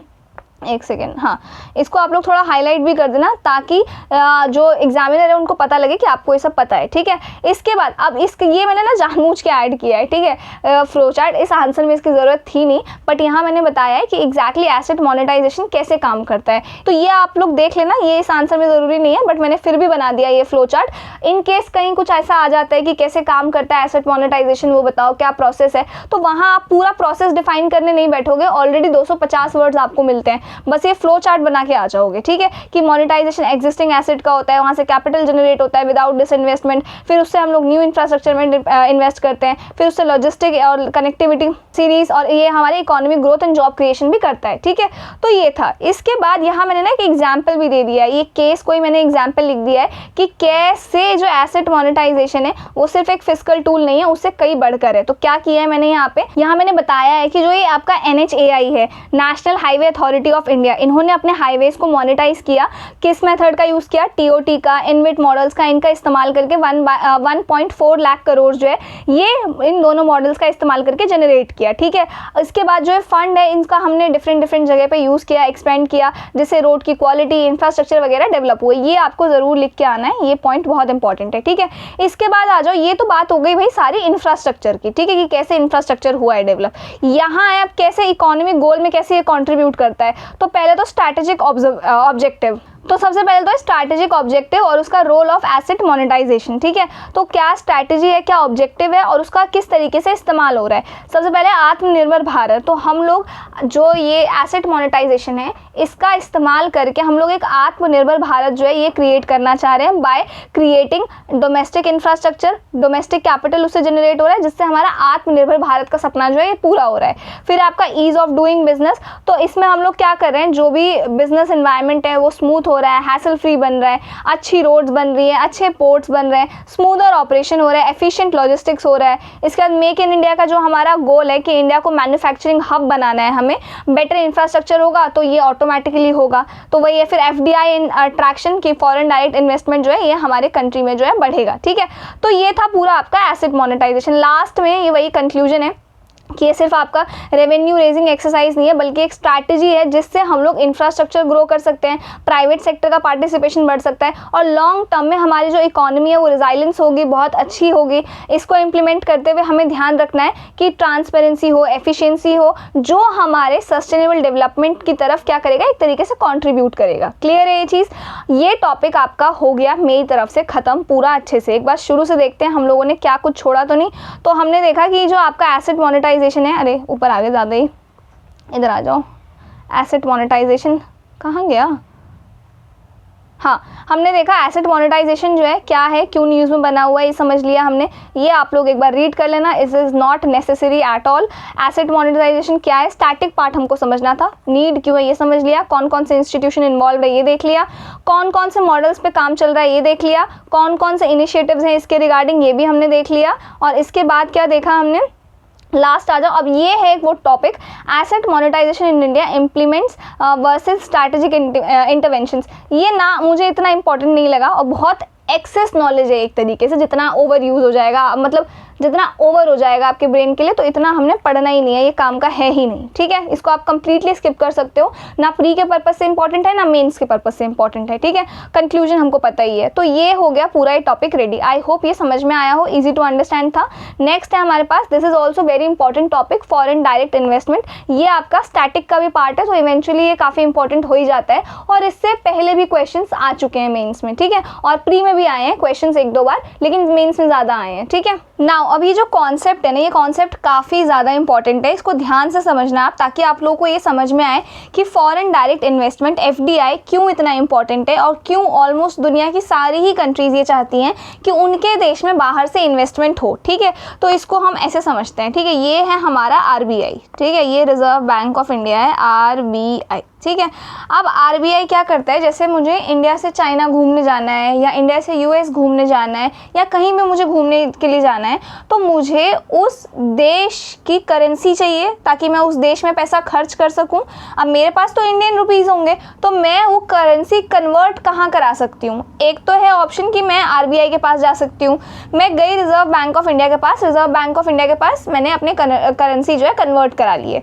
दूसरा ये हो सकता है कि मैं जिस देश जा रही हूँ घूमने के लिए, सपोज चाइना जा रही हूँ या USA जा रही हूँ या कहीं भी जा रही हूँ घूमने के लिए, उस देश की जो बैंक्स हैं, जो भी वहाँ पे सिस्टम है कन्वर्जन का, मैं वहाँ से कन्वर्ट करा लूँ करेंसीज को। ठीक है, नाउ अभी मैंने आपको क्यों बताया, ध्यान से समझना ये चीज़। अगर मैं RBI के पास जाती हूँ करेंसी को कन्वर्ट कराने के लिए, तो RBI के पास एक चीज़ है यहाँ पे जिसको हम लोग कहते हैं फॉरेन एक्सचेंज रिजर्व। ठीक है, इस रिजर्व में क्या होता है, आपका दुनिया के जितनी करेंसी होती है ना, वो करेंसी यहाँ पे स्टोर की जाती है। ठीक है, जैसे RBI डॉलर्स रखेगा या अलग अलग करेंसीज रखेगा, इसका जो यूज़ है ना, वो यूज़ होता है जब मैं देश के बाहर जो है इम्पोर्ट या एक्सपोर्ट कर रही होती हूँ। अगर मैं USA से कोई सामान मंगवा रही हूँ तो मुझे उनको डॉलर्स में पे करना पड़ेगा, तो तब ये जो करेंसी है ना, ये काम आती है। तो इस वजह से RBI को फॉरेन एक्सचेंज रिजर्व जो है ये मेंटेन करके रखना पड़ता है। ठीक है, तो ये तो हो गई एक साइड की स्टोरी। अब दूसरी साइड की स्टोरी सुनो। 1947 में जब हमारा देश आज़ाद हुआ था ना, तो उस टाइम पे ₹1 की वैल्यू ना $1 थी। ठीक है, लेकिन आज के डेट में आई थिंक 80 से 90 के बीच में है, 85 समथिंग है। ठीक है, नाउ ये अब इतना बड़ा चेंज ओवर द ईयर्स कैसे आ गया, तो ये जो डॉलर्स की और जो रुपीस के कन्वर्जन की वैल्यूज़ है, ये कैसे डिसाइड होती है, सुनो ध्यान से। होता ही है ना, जैसे ये RBI है इंडिया के लिए, सिमिलरली हर कंट्री का अपना सेंट्रल बैंक होता है जिनके पास फॉरेन एक्सचेंज रिजर्व्स होते हैं, जिसके थ्रू वो लोग इंपोर्ट या एक्सपोर्ट का काम करते हैं। ठीक है, अब बात आती है, ये तो हो गया हर एक कंट्री का। अब ग्लोबल लेवल पे भी एक ऐसी मार्केट, एक ऐसा बैंक मान लो एग्जिस्ट करता है जिसके पास सारी करेंसीज हैं। अब मैं तो RBI के पास जाऊंगी, मुझे चेंज कराना होगा, तो करेंसी RBI किसके पास जाएगा, तो RBI उस ग्लोबल बैंक के पास जाएगा और उसके पास जाके करेंसी करेंसी जो है कन्वर्ट कराएगा, ठीक है। तो ये है वो ग्लोबल बैंक, ठीक है। फिलहाल मान लो GB ग्लोबल बैंक, ठीक है। तो RBI को अगर कुछ चाहिए तो RBI इसके पास जाएगा और इससे कन्वर्ट करा लेगा। अब ये ग्लोबल बैंक क्या करता है, ये देखता है कि हमारे पास किस करेंसी की ज़्यादा डिमांड आ रही है।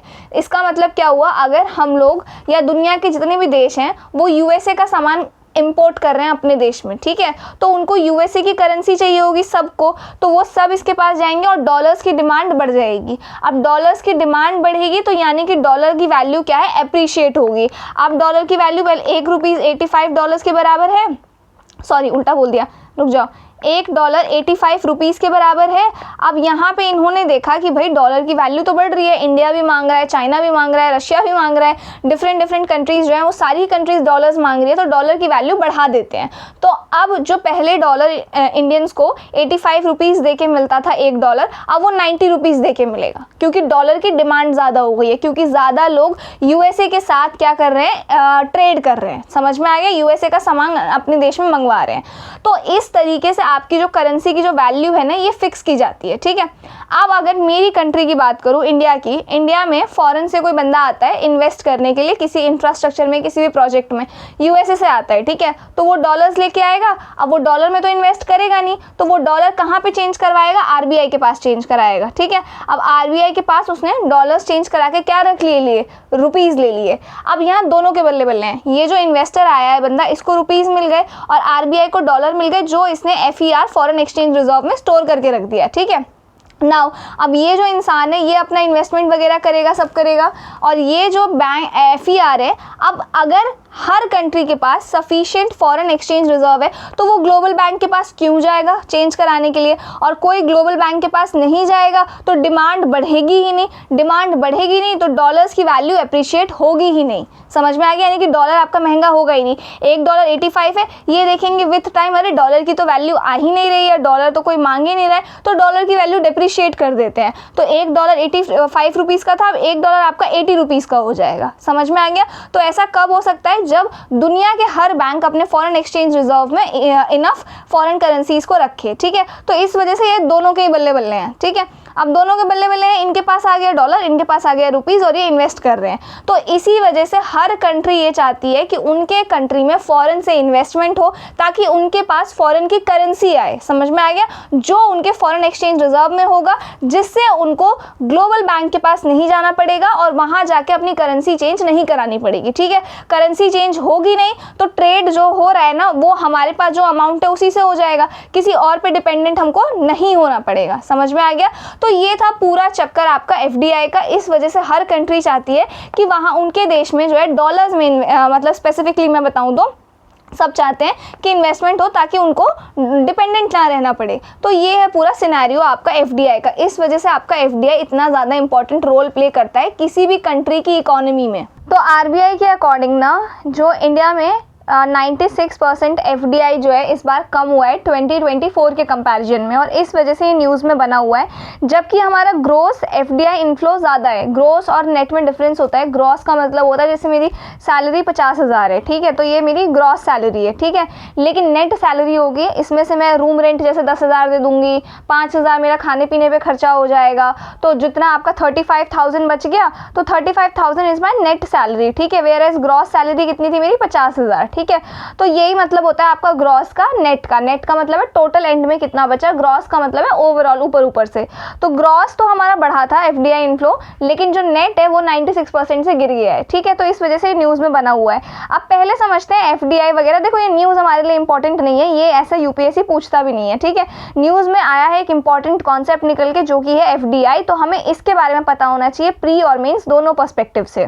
तो FDI का मतलब मैंने आपको ऑलरेडी बता दिया कि कोई फॉरेन की कंपनी या कोई फॉरेन का बंदा अगर इंडिया में इन्वेस्ट करता है तो फिर वो आपका FDI कहलाता है, ठीक है। अब इन्वेस्टमेंट कैसे हो सकता है, इक्विटी के रूप में हो सकता है, यानी कि वो कंपनी का 10% ले लेगा और उसके बदले इन्वेस्ट कर देगा उस कंपनी में, ठीक है।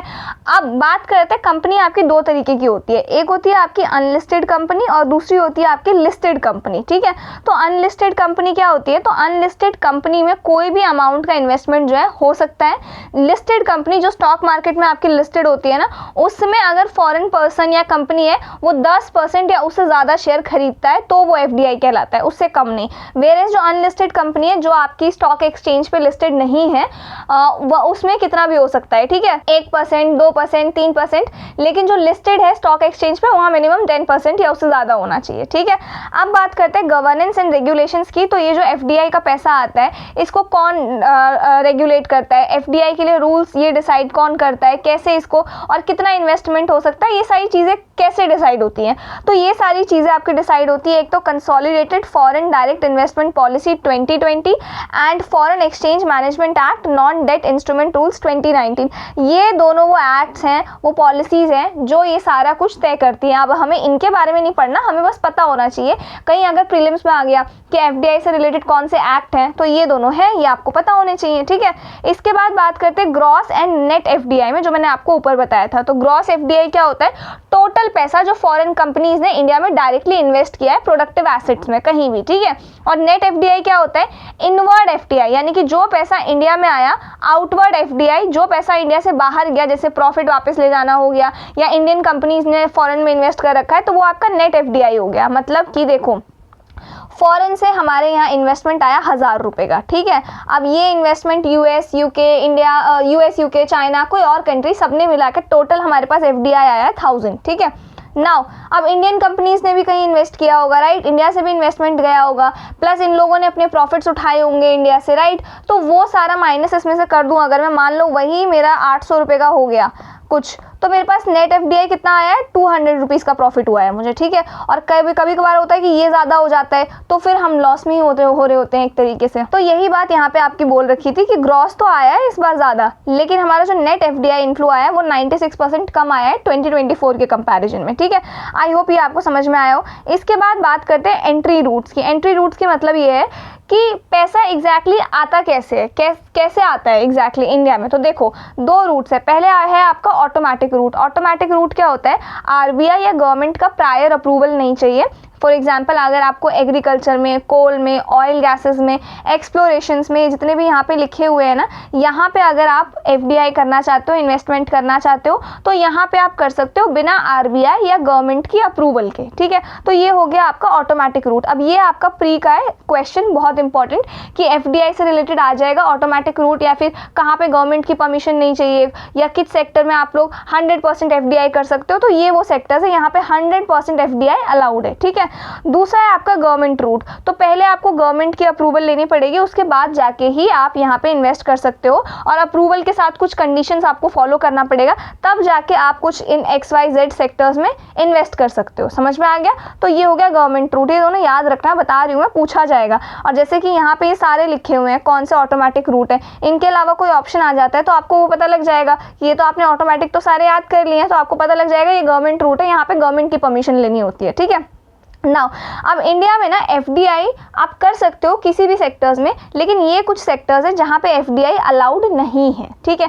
जैसे कि lottery business including government private lottery हो गया, ऑनलाइन लॉटरीज हो गया, गैम्बलिंग्स हो गए, बेटिंग्स हो गए, Nidhi company, chit funds, activity sectors do not open to private sectors, example atomic energy हो गया, रेलवे ऑपरेशंस हो गए।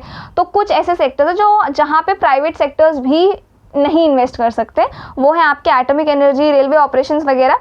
तो यहाँ पे FDI भी अलाउड नहीं है। समझ में आ गया। अब मैं आपको एक चीज़ बताती हूँ, ये देखने से कितना भयंकर लग रहा था ना कि ओ माय गॉड कैसे होगा ये सारा। अब मैंने इसके लिए शॉर्ट नोट्स प्रिपेयर किए हैं, आपको यहाँ से रिविजन करना है।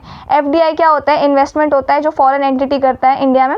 कहाँ पे करता है, अनलिस्टेड इंडियन कंपनी में या फिर लिस्टेड में कर सकता है। वहाँ पे 10% से ज़्यादा का स्टेक उसको लेना पड़ता है इन्वेस्टमेंट करने के लिए।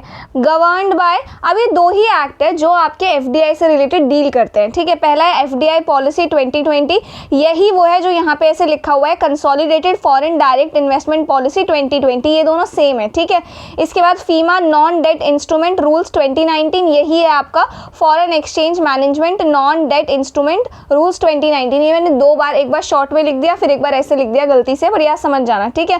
ये दोनों और ये दोनों सेम ही है, ठीक है। तो यही वो एक्ट है जो आपके FDI से रिलेटेड डील करते हैं इंडिया में। इन केस प्री में अगर पूछा जाता है आपसे कि कौन से ऐसे एक्ट है जो FDI से रिलेटेड डील करते हैं, तो ये आपको पता होना चाहिए। इसके बाद एंट्री रूट्स, ऑटोमेटिक रूट है, गवर्नमेंट की जरूरत नहीं होती है। टेलीकॉम, इंडस्ट्रियल पार्क्स वगैरह, इनमें इन्वेस्ट करने के लिए छोटे मोटे एग्जाम्पल लिख दिए मैंने। गवर्नमेंट रूट आपको प्रायर अप्रूवल लेना पड़ेगा, और ये सारे ही सेक्टर्स जो है यहाँ पे लिखे हुए हुए हैं, साथ ही यहाँ पे 100% FDI जो है वो अलाउड है। तो ये आपको पता होना चाहिए, प्री के पर्पज़ से ये काफ़ी ज़्यादा इंपॉर्टेंट है, ठीक है। इसके बाद नीचे आ जाओ ज़रा, कहाँ थे हम, हाँ, फिर इसके बाद प्रोहाइबिटेड सेक्टर्स, यहाँ मैंने सारे लिख दिए जो ऊपर लिखे हुए थे। ये काफ़ी ज़्यादा इंपॉर्टेंट है, मैं आपको पहले ही बता रही हूँ, इसको छोड़ना मत, क्योंकि प्री में यहीं से क्वेश्चन बनेगा, ठीक है। इसके बाद अब सिग्निफिकेंस क्या है FDI का, ऑल्दो मैंने आपको बहुत डिटेल में समझाया किस तरीके से FDI ज़रूरी है, राइट। बट इसको डिस्कस करने से पहले आप थोड़ा सा गिव अवे के बारे में बात करते हैं अच्छे से, ठीक है। तो गिव अवे में जैसा मैंने आपको पहले ही बताया, मेरे पास सिर्फ इकोनॉमी के ही नहीं, मेरे पास बहुत मतलब ऑलमोस्ट सारे सब्जेक्ट के नोट्स हैं और रिसोर्सेज भी हैं, डिफरेंट कोचिंग मटेरियल्स भी हैं मेरे पास। तो मैं आपको वो धीरे धीरे प्रोवाइड कर दूंगी, बट फिलहाल आज मैं आपको इकोनॉमी के बारे में बताना चाहती हूँ। इकोनॉमी के 9 लेक्चर्स हमने किए भी थे, 9 के बाद मैंने नहीं कराया। उसका रीज़न ये था क्योंकि मुझे रिस्पॉन्स ही नहीं मिल रहा था, लिटरली कोई रिस्पॉन्स नहीं मिल रहा था मुझे, इस वजह से मैंने छोड़ दिया। क्योंकि वो अगर आप देखोगे ना लेक्चर्स इकोनॉमी के, आपको पता लगेगा वो मैंने बहुत अच्छे से, बहुत मेहनत, पूरी हार्डवर्क के साथ उसको मैंने प्रिपेयर किया था, नोट्स बनाए थे, डिफरेंट रिसोर्सेज मैंने इस्तेमाल किए थे, ताकि मैं एक तरीके से पूरा कंसाइज और अच्छे तरीके से, जैसा पूरे यूट्यूब पे अवेलेबल ना हो, आपने पेड कोर्सेज लिया हो वहाँ भी उतना अच्छा ना मिले, मैंने इस तरीके से उसको प्रिपेयर किया था, ठीक है। बट जैसे मुझे वो रिस्पॉन्स नहीं मिला तो मुझे बहुत बुरा फील हुआ, तो इस वजह से मैंने 9 लेक्चर्स के बाद ही आई थिंक नहीं कराए। टोटल 16 लेक्चर्स हैं उसके। तो मैं जो आपको नोट्स देने वाली हूँ इकोनॉमी के, उसमें प्री रहेगा पूरा कवर्ड, मेंस रहेगा पूरा कवर्ड आपका। मेंस के लिए मैंने जितनी आंसर राइटिंग की प्रैक्टिस की थी, मैं वो नोटबुक भी आपको दे दूंगी। और जो बुक है एक है संजीव वर्मा मेरे पास, ऐसे ही 3-4 कोचिंग मटेरियल के भी नोट्स हैं और कुछ फोटो स्टेट्स हैं, प्रीवियस ईयर क्वेश्चन पेपर्स हैं। तो इकोनॉमी रिलेटेड जितना स्टफ है ना, वो सब मैं आपको दे दूंगी। इसके लिए 3 चीज़ें करनी है आपको। तो सबसे पहली चीज़ जो है आपको करना है वो ये है कि आपने चैनल सब्सक्राइब किया हो, पहली चीज़। दूसरी चीज़ ये करनी है आपको कि ये जो हम लोग कर रहे हैं एक विजन IAS की मंथली मैगजीन जून के मंथ की, इस सीरीज़ में ना ये हमारी 5th वीडियो है। इससे पहले पॉलिटी एंड गवर्नेंस की वीडियो थी, इंटरनेशनल रिलेशंस की 2 वीडियोस हैं, इकोनॉमी की एक अपलोड हो चुकी है, ये दूसरा पार्ट है, ठीक है। मैंने डिस्क्रिप्शन में प्लेलिस्ट का लिंक डाल दिया है, आप देख लेना। मैं चाहती हूँ कि आपने इन 5 ही वीडियो को इंक्लूडिंग दिस वीडियो लाइक किया हो, इन पे कमेंट हो आपका, और कमेंट में ना आपको रीज़न बताना है। एक कमेंट मतलब 2 पॉइंट्स आपको लिखने हैं कमेंट में। पहला तो आपको बताना है कि सीरीज़ आपको कैसी लग रही है, जून के मंथली मैगजीन की, अच्छी लग रही है, नहीं लग रही है, कुछ भी आप अच्छे से बता सकते हो। उसके बेसिस पे मैं कुछ जज नहीं करने वाली आपको जो आ रहा है इस सीरीज़ के रिगार्डिंग आप वो लिख सकते हो। कोई सजेशन है कि दी आप इस तरीके से कराओ, जैसे मुझे शॉर्ट नोट्स का आया था तो मैंने वो इंक्लूड कर दिया, मेंस के प्रैक्टिस क्वेश्चन का आया था मैंने वो इंक्लूड कर दिया। सिमिलरली कोई सजेशन है तो वो आप बता सकते हो मेरे को। अगर नहीं अच्छा लग रहा है तो मैं कहाँ इंप्रूवमेंट कर सकती हूँ वो बता सकते हो आपको। तो फर्स्ट पॉइंट तो ये रहना चाहिए कमेंट में। दूसरा पॉइंट ये रहना चाहिए कि आपको वो नोट्स क्यों चाहिए एग्जैक्टली, राइट, कि मतलब ऐसा है कि आप सेल्फ प्रिपरेशन कर रहे हो या क्या, किस लिए आपको नोट्स की ज़रूरत है। और तीसरा एक पॉइंट उसमें होना चाहिए कि आप प्रिपरेशन कब से कर रहे हो। बस ये 3 पॉइंट्स मैं चाहती हूँ आप कमेंट सेक्शन में डाल दो, देन मैं देखूंगी। मुझे कोई ऐसा वो नहीं है, मुझे जिसका कमेंट अच्छा लगेगा, जिसकी रीजनिंग मुझे अच्छी लगेगी, मैं उसको पिक कर लूँगी, ठीक है। तो ये है पूरा वो। और मैं पहले तो एक जने को ही सोच रही थी क्योंकि ऑब्वियसली एक ही सेट है वो, बट मैं 2 को कर दूंगी। आधे जो फोटो स्टेट्स हैं और बाकी जो नोट्स का फोटो स्टेट में करा दूंगी, तो 2 लोगों को मैं पिक कर लूँगी, ठीक है। तो जिनका कॉमेंट, और हाँ ये कॉमेंट आपको ना इस पर तो करना है, ये 3 कॉमेंट्स की पहले वो क्या कहते हैं, मैंने खुद ही कंफ्यूजिंग बना दिया, मैं शुरू से बताती हूँ। तो सबसे पहले तो आपने चैनल सब्सक्राइब किया हो, दूसरा ये किया हो कि इस सीरीज़ में 5 वीडियोज़ हैं, 5 को लाइक किया हो, तीसरा ये किया हो जो ये वाली वीडियो है इसके नीचे आपने कमेंट करना है सबसे पहली चीज़ कि आपको ये सीरीज़ कैसी लग रही है। दूसरा पॉइंट ये बताना है कि आपको इकोनॉमी के नोट्स क्यों चाहिए। तीसरा पॉइंट आपको ये बताना है कि आप कितने टाइम से ये सीरीज़ फॉलो कर रहे हो। क्लियर है ये चीज़। और इसके अलावा भी आपका कमेंट मुझे चाहिए इस सीरीज़ की जो 4 वीडियोस हैं उन पर भी, ठीक है। तो आई होप ये समझ में आ गया होगा 4 पॉइंट आपको। तो ये आप करना, जिसका भी मुझे लगेगा मैं उसको बता दूंगी नेक्स्ट वीडियो में या नेक्स्ट टू नेक्स्ट वीडियो में, ठीक है। तो आई होप ये समझ में आ गया हो आपको। अब सिग्निफिकेंस की बात करते हैं, सिग्निफिकेंस ऑफ FDI। देखो तो FDI से सबसे पहले तो कैपिटल इन्वेस्टमेंट आता है, पैसे आते हैं हमारे इंडिया में, राइट, जो उधार नहीं है, जो मुझे चुकाना पड़ेगा किसी को, नॉन डेट फाइनेंशियल रिसोर्स है।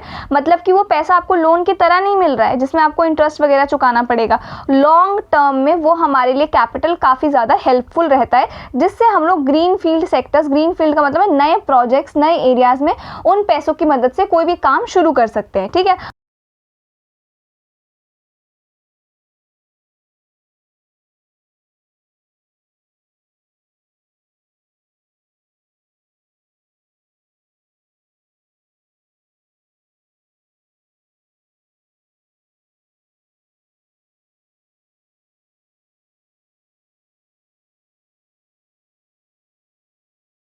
देन है supports forex reserve and exchange rate stability.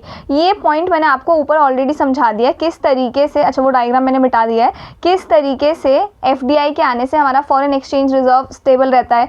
उसके बाद एक्सचेंज रेट नहीं बढ़ता है, अगर डॉलर की डिमांड नहीं होगी तो डॉलर की वैल्यू डेप्रिशिएट होती जाएगी, तो वो चीज़ है। इसके बाद sustainable finance, example carbon credit investment, तो एफडीआई एनवायरमेंट फ्रेंडली प्रोजेक्ट्स को भी फंड करता है। एग्जाम्पल इंडिया जो है ना दुनिया का सबसे बड़ा कार्बन क्रेडिटर इशूअर है, जैसे कि आपका, जिससे क्या होगा कार्बन का एमिशन कम होगा, बस इस तरीके से ध्यान रखो, उन प्रोजेक्ट्स में ज़्यादा इन्वेस्ट करता है, ठीक है। तो ये हो गया सिग्निफिकेंस। इसके बाद है कि आपने देखा जो नेट एफडीआई है इंडिया में, इस वजह से ये आर्टिकल हम पढ़ रहे हैं 96% से गिर गया है, तो उसका रीज़न क्या हो सकता है। तो सबसे पहला है राइजिंग इंडियन आउटवर्ड इन्वेस्टमेंट। तो आउटवर्ड इन्वेस्टमेंट का मतलब ये है इंडिया से बाहर इन्वेस्ट कर रहे हैं हम लोग, ठीक है। तो जो पैसा मान लो एफडीआई से जो भी इन्वेस्टमेंट हुआ है हमारे कंट्री में, ग्रेट, बहुत अच्छा, ठीक है।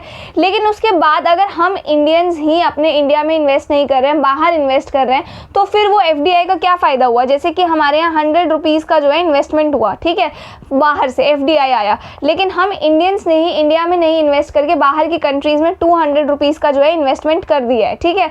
ये मैं करेंसी कन्वर्ट करके कह रही हूँ, तो यहाँ तो 100 रुपीज़ हमारा लॉस ही है ना, राइट, यानी कि 100 रुपीज़ तो हमने बाहर ही इन्वेस्ट कर दिया ना, तो जो 100 मेरे पास एफडीआई आया भी था उसका कुछ फ़ायदा होगा नहीं। तो बस वही बात है, तो जो पैसा फॉरेन से इंडिया में आना था उसमें से कुछ पैसा तो इंडिया से बाहर ही चला गया आपका। तो ये है इसके कहने का मतलब। ये हमें FY 2025 में 12.5 बिलियन रुपीज़ हमें आउटवर्ड दिखने को मिला, यानी कि इतना पैसा इंडिया से बाहर इंडियंस द्वारा इन्वेस्ट किया गया है, ठीक है। Now higher reputation of earlier FDI. तो हुआ क्या, आज से 5 साल पहले, 10 साल पहले जिन्होंने इन्वेस्ट किया था इंडिया में, अब वो लोग जो वो इन्वेस्टर्स है वो अपना प्रॉफिट लेके अब निकल रहे हैं इंडिया से बाहर। तो ऐसा नहीं है कि प्रॉफिट लिया तो कुछ इंडिया में वो काम कर रहे हैं, महान बिजनेस खोल रहे हैं, स्टार्टअप्स खोल रहे हैं, ऐसा कुछ नहीं कर रहे हैं। उन्होंने इन्वेस्ट किया, जो प्रॉफिट मिला उनको, जो उन्होंने कमाया, अब वो चीज़ लेके वो बाहर हो गए। समझ में आ गया। तो वो हमें काफ़ी देखने को मिला है। फिर एक ग्लोबल अनसर्टेनिटी। तो हमें पता है यूएस किस तरीके से टैरिफ लगा रहा है, तो ये tariff war US, China, Russia, India देखने को मिल रहा है हमको, जिस वजह से जो एक्सपोर्ट की डिमांड कम हो रही है या एक्सपोर्ट कंट्रीज करना चाह रही हैं बट हाई टैरिफ्स की वजह से वो नहीं हो पा रहा है। तो ये अनसर्टेनिटी हमें देखने को मिली है। फिर liberalised ODI norms for Indian investors. तो हुआ क्या ना, 2022 के overseas direct investment which is your ODI, यानी कि जैसे मैं इंडिया से बाहर अगर कहीं इन्वेस्ट कर रही हूँ तो मुझे कुछ प्रोटोकॉल्स, कुछ रूल्स इनको फॉलो करना पड़ता है। तो ये 2022 में ना इसके नियमों को, कि बाहर आप लोग जो इन्वेस्ट करोगे पैसा, उसको लेके जो भी रूल्स थे ना, उन रूल्स को चेंज कर दिया गया है, थोड़ा और ईजी कर दिया गया है, ठीक है। तो जिस वजह से अब इंडियन इन्वेस्टर्स जो है ना इंडिया में ना इन्वेस्ट करके बाहर इन्वेस्ट कर रहे हैं, तो ये हमें देखने को मिल रहा है, ठीक है। इसके बाद गवर्नमेंट ने भी कुछ इनिशिएटिव्स लिए हैं जिससे एफडीआई को हम लोग बूस्ट कर सके। तो सबसे पहला है सेक्टोरल रिफॉर्म्स। तो गवर्नमेंट ने क्या किया है, अलग अलग सेक्टर्स जहाँ पे इन्वेस्टमेंट होते हैं, जैसे डिफेंस, इंश्योरेंस, पेट्रोलियम हो गया, गैस हो गया, टेलीकॉम हो गया, स्पेस हो गया, इन सभी सेक्टर्स में एफडीआई के रूल्स को क्या कर दिया, थोड़ा इजी बना दिया है, जिससे जो इन्वेस्टर्स हैं वो इन्वेस्ट कर सके इजीली। जैसे कि हमारा होता क्या है ना, जैसे इन्वेस्टमेंट आ रहा है बाहर से, ठीक है, किसी भी सेक्टर में आ रहा है, मान लो डिफेंस के सेक्टर में आ रहा है, इंश्योरेंस के सेक्टर में आ रहा है, तो गवर्नमेंट कुछ लिमिट रख देती है कि आप इतना परसेंटेज, 10%, 24%, 30%, इतना परसेंट आप इन्वेस्ट कर सकते हो। तो इंश्योरेंस के सेक्टर में ना एफडीआई का लिमिट 74% से बढ़ाकर गवर्नमेंट ने अब 100% कर दिया है, ठीक है, लेकिन ऑब्वियसली कुछ थोड़ी बहुत कंडीशंस लगा के। तो ये वही बात कह रहा है। तो ये चीज़ जो है, ये चीज़ अच्छी हुई है कि पहले 74% तक आप इन्वेस्ट कर सकते थे, अब आप कितना कर सकते हो, 100% तक इन्वेस्ट कर सकते हो, ठीक है। दूसरा है आपका इन्वेस्टर फ्रेंडली लॉस। तो पहले क्या होता था ना, जैसे आपको पता है इन्वेस्टमेंट करना is not an easy thing, right. आपको 50 डॉक्यूमेंटेशन प्रेजेंट करने पड़ेंगे, हर रूल्स, डिफरेंट कंट्रीज़ के अपने अलग अलग नियम होते हैं, उनको फॉलो करना पड़ेगा। तो बाय चांस किसी इन्वेस्टर का कोई एक पेपर वर्क कंप्लीट नहीं था या कुछ भी ऐसा मिसमैनेजमेंट था, तो उनको पनिशमेंट दी जाती थी, केस होता था उनके खिलाफ, ठीक है। तो ये जो एक्ट आया है ना आपका जन विश्वास एक्ट 2023, इस एक्ट ने क्या किया ना, आपके जितने ये 42 अलग अलग एक्ट थे ना गवर्नमेंट के, जो इन चीज़ों से डील करते थे कि कौन सा इन्वेस्टर है, उसको क्या पनिशमेंट मिलेगी अगर उसने ये काम किया है, ये पेपर सबमिट नहीं किया है, वगैरह वगैरह। तो उसको मिला के टोटल आपके 182 पनिशमेंट्स थी, 182 ऐसी चीज़ें थी जिसको डीक्रिमिनलाइज किया है। मतलब अब छोटे छोटे कंप्लायंसेस पे अगर वायलेशन हो रहा है तो उसको सिर्फ वार्निंग दी जाएगी या फाइन लगाया जाएगा, जेल नहीं होगा या उसको क्रिमिनल नहीं समझा जाएगा। क्लियर है ये चीज़? तो ये किया गया। फिर अब प्रमोशन ट्रीटीज, तो कई बार क्या होता है ना, जैसे इन्वेस्टर्स ने इन्वेस्ट कर दिया, उनको रिटर्न भी मिल गया, प्रॉफिट भी आ गया। अब जब वो प्रॉफिट वगैरह लेके एग्जिट करना चाहते हैं, इंडिया से बाहर अपने देश जाना चाहते हैं, तो उनको फिर अगेन बहुत सारे पेपर वर्क्स होते हैं, काफ़ी सारी चीज़ें होती हैं, काफ़ी नॉर्म्स होते हैं जिनको फॉलो करना पड़ता है। ठीक है, तो इंडिया ने क्या किया है, इंडिया ने जैसे आपका यूएई हो गया, किर्गिस्तान हो गया, इनके साथ ना बायलैटरल इन्वेस्टमेंट ट्रीटी साइन किया है, जिसके तहत जो भी इन्वेस्टर्स के राइट हैं, उनके जो इंसेंटिव्स हैं, उनको प्रोटेक्शन दे सके। समझ में आ गया? तो दोनों ही तरफ से होगा ये। ठीक है, तो ये है। इसके बाद है इंस्टीट्यूशनल मैकेनिज्म। तो गवर्नमेंट ने क्या किया है, प्रोजेक्ट डेवलपमेंट सेल्स बनाए हैं हर मिनिस्ट्री डिपार्टमेंट में, जो फॉरेन इन्वेस्टर्स के प्रपोजल को फास्ट ट्रैक करते हैं। जो भी मतलब पेपर वर्क्स होगा, जो भी अप्रूवल्स वगैरह होंगे, उनको फटाफट करेंगे। ठीक है, देन है आपके फ्लैगशिप स्कीम्स जैसे मेक इन इंडिया, गति शक्ति, PLI, स्टार्टअप इंडिया। तो फॉरेन इन्वेस्टर्स को अट्रैक्ट करने के लिए काफ़ी फ्लैगशिप स्कीम्स चल रही हैं, जो कि ये आपकी हैं सारी। ठीक है, इसके बाद है स्टेट लेवल कंपटीशन। तो स्टेट को एनकरेज किया जाता है ताकि वो अपनी पॉलिसीज इंप्रूव करे, ताकि ज़्यादा FDI अट्रैक्ट हो। ठीक है, तो इसी को मद्देनजर रख के ये सारी चीज़ें जो हैं ये लॉन्च की गई हैं। ठीक है, तो ये तो थे आपके कुछ गवर्नमेंट इनिशिएटिव्स। इसके बाद वे फॉरवर्ड क्या है, पहले तो वही stable policy and taxation regime. तो गवर्नमेंट को स्टेबल और क्लियर पॉलिसीज़ बनानी होंगी, स्पेशली टैक्सेशन और रेगुलेशन के मामले में। जुडिशियल रिफॉर्म्स भी लाने चाहिए हमें, ताकि केसेस जल्दी जल्दी सॉल्व हो सके, बिजनेस का एनवायरनमेंट फ्रेंडली बन सके। समझ में आ गया? मैं आपको एक चीज़ बताती हूँ, इसमें जैसे एग्जाम्पल दे रखा है कि वियतनाम ना हर 10 साल का क्लियर इकोनॉमिक प्लान बनाता है, जिसमें इन्वेस्टमेंट के लिए गाइडलाइंस और मार्केट लिबरलाइजेशन का रोड मैप होता है। ठीक है, ये आप जब ऊपर से पढ़ोगे ना ये चीज़ यहाँ पे, तो आपको समझ में आएगा। ये वाला एग्जाम्पल मैंने आपको समझाया है। ठीक है, तो उसी तरीके का कुछ हमें अप्रोच लाना पड़ेगा, जिससे हर 10 साल में, 5 साल में हमें रिफॉर्म्स लाते रहने चाहिए। फिर है डिजिटल इकोनॉमी इन्वेस्टमेंट। तो डिजिटल इकोनॉमी काफ़ी तेज़ी से ग्रो कर रहा है आपका, और ये FDI का एक मेजर ड्राइवर बनता जा रहा है। कंट्रीज़ को मिलकर बैठकर रूल्स बनाने चाहिए कि एग्जैक्टली किस तरीके से हम लोग इन्वेस्टमेंट फ्रेंडली हो सकते हैं, डेवलपिंग कंट्रीज़ को इससे ज़्यादा फायदा हो सकता है। ठीक है, फिर आपका टारगेटेड इंसेंटिव्स। तो इन्वेस्टर्स को अट्रैक्ट करने के लिए फिस्कल इंसेंटिव्स दिए जाते हैं, जैसे टैक्स ब्रेक्स यानी कि कम टैक्स हो गया, ग्रांट्स दिए जाते हैं जैसे फाइनेंशियल हेल्प हो गया, सब्सिडीज दी जाती हैं। तो ये इस तरीके के कुछ सपोर्ट जो है वो दिए जाते हैं। फिर आपका multilateral corporation for resilient FDI flow. तो ग्लोबल लेवल पे फाइनेंशियल सिस्टम को रिफॉर्म लाना चाहिए, और हमें कंट्रीज़ को मिलकर ग्लोबल रिस्क जो है मैनेज करना चाहिए। फेयर इन्वेस्टमेंट पॉलिसीज़ बनानी चाहिए, ताकि हर कंट्री को, हर डेवलपिंग कंट्रीज़ को FDI का फ़ायदा मिल सके। ठीक है, तो ये तो था वे फॉरवर्ड। अब अगर FDI की बात करें ना, तो FDI सिर्फ आपका फाइनेंशियल इन्फ्लो नहीं है। ऐसा नहीं है कि इससे सिर्फ कंट्री में पैसा आता है, बल्कि FDI is directly proportional to growth. FDI से ग्रोथ होती है, इनोवेशन आते हैं, डिफरेंट सेक्टर्स ग्रो करते हैं। ठीक है, फिर ग्लोबल इंटीग्रेशन का कारण बनता है, जिससे एक कंट्री दूसरे कंट्री के साथ मिलकर काम करना चाहती है। तो बस वही है, इंडिया को अब इस चीज़ पर फोकस करना चाहिए, और इसके लिए डिफरेंट स्टेप्स जो है वो लेने चाहिए। ठीक है, नाउ FDI अब कितना इंपॉर्टेंट क्वेश्चन है, कितना इंपॉर्टेंट टॉपिक है, ये देखो। ये मैं आपको इसलिए बता रही हूँ क्योंकि जो मैंने आपको आज समझाया वो तो है ही, प्लस जब भी आप स्टैटिक का पार्ट पढ़ोगे ना FDI को, तो बहुत अटेंटिव होकर एकदम हॉट टॉपिक मार्क कर लेना कि इसको तो छोड़ना ही नहीं है। ठीक है, तो ये आपके क्वेश्चन है FDI रिलेटेड जो 2013 में पूछे गए हैं। ठीक है, फिर सिमिलरली ये क्वेश्चन है जो आपका 2014 में आया है। ये वाला क्वेश्चन मैं श्योर नहीं हूँ 15 का है कि 16 का है, बट आई थिंक 2015 या 16 में से किसी साल पूछा गया है। ठीक है, इसके बाद आज तक FDI से डायरेक्ट क्वेश्चन नहीं आया है। ज़्यादा से ज़्यादा आया है आपका कि PPP मॉडल है, ये किस तरीके से इनोवेट करता है इन्वेस्टमेंट के मामले में, कुछ ऐसे 1-2 क्वेश्चन बने हैं। ठीक है, तो आपका FDI काफ़ी इंपॉर्टेंट हो जाता है, क्योंकि इस बार क्योंकि ये करंट में बना हुआ है, तो हो सकता है इस बार या नेक्स्ट ईयर इससे क्वेश्चन आने के चांसेस हैं। ठीक है, तो ये आप प्रिपेयर कर लेना। तो ये है आज आपका एज यूजुअल एक होमवर्क क्वेश्चन हम लोग लेते हैं, ये है वो होमवर्क क्वेश्चन। अगर ये नहीं होता है then do let me know, क्योंकि इस टॉपिक को छोड़ना नहीं है, मैं नेक्स्ट वीडियो में कवर करा दूंगी अगर इसका आंसर आप लोग नहीं लिख पाते हो तो। ठीक है, क्या है, while India continues to attract substantial gross FDI inflow, net FDI has witnessed a sharp decline, analyze the factors responsible for this trend and its implications for India's economic growth. समझ में आ गया? ये वही है जो आज हमने पढ़ा है। ऑल्दो हमारे यहाँ FDI काफ़ी ज़्यादा हो रहा है, बट स्टिल हमें नेट FDI डिक्लाइन देखने को मिला है। उसके रीज़न आपको बताने हैं, फैक्टर्स बताने हैं, उसका क्या असर, क्या इम्प्लीकेशन पड़ा है हमारी इकोनॉमी ग्रोथ पे, उसको आपको बताना है, ठीक है। तो ये नोट्स हैं, ये सफिशिएंट है, इसका आंसर आप लोग इसी से कर पाओगे, ठीक है। इसके बाद आ जाओ नेक्स्ट टॉपिक पे, जो कि आज का हमारा लास्ट टॉपिक होने वाला है। ये इसके बाद की जो 2 टॉपिक है वो हम लोग पार्ट 3 आएगा उसमें करेंगे, ठीक है, इकोनॉमी का पार्ट 3 बेसिकली। तो क्या है, फाइनेंसिंग फॉर सस्टेनेबल डेवलपमेंट। तो सस्टेनेबल डेवलपमेंट का मतलब होता है आपका ऐसी डेवलपमेंट, ऐसी टेक्नोलॉजी, ऐसा कोई भी इनोवेशन जो आज की जनरेशन की नीड्स को पूरा तो करता है, साथ ही फ्यूचर में जो जनरेशन आने वाली है उनको किसी भी तरीके से खतरा नहीं पहुंचाता है उनकी नीड्स को, ठीक है। तो वो आपका कहलाता है सस्टेनेबल डेवलपमेंट। जैसे इसका एग्जांपल अगर मैं दूं आपको, मान लो जैसे इलेक्ट्रिसिटी हम लोग जनरेट करते हैं, ठीक है, और इलेक्ट्रिसिटी जो है ना आपकी डीजल से जनरेट होती है। मान लो डीजल जनरेटर्स हैं, उससे हमारी इलेक्ट्रिसिटी जनरेट होती है। अब डीजल महंगा है, पॉल्यूशन भी करता है और नॉइज़ भी काफ़ी करता है डीजल जनरेटर्स जो होते हैं, ठीक है। तो फिर हमने क्या किया, हमने सोलर एनर्जी का इनोवेशन कर दिया। अब सोलर एनर्जी क्या है, मेरी आज की नीड्स को तो पूरा करेगा, इलेक्ट्रिसिटी तो मेरे लिए आज जनरेट करेगा, साथ ही फ्यूचर में जो जनरेशन आने वाली है उनको किसी भी तरीके से वो नुकसान नहीं पहुंचाएगा। समझ में आ गया।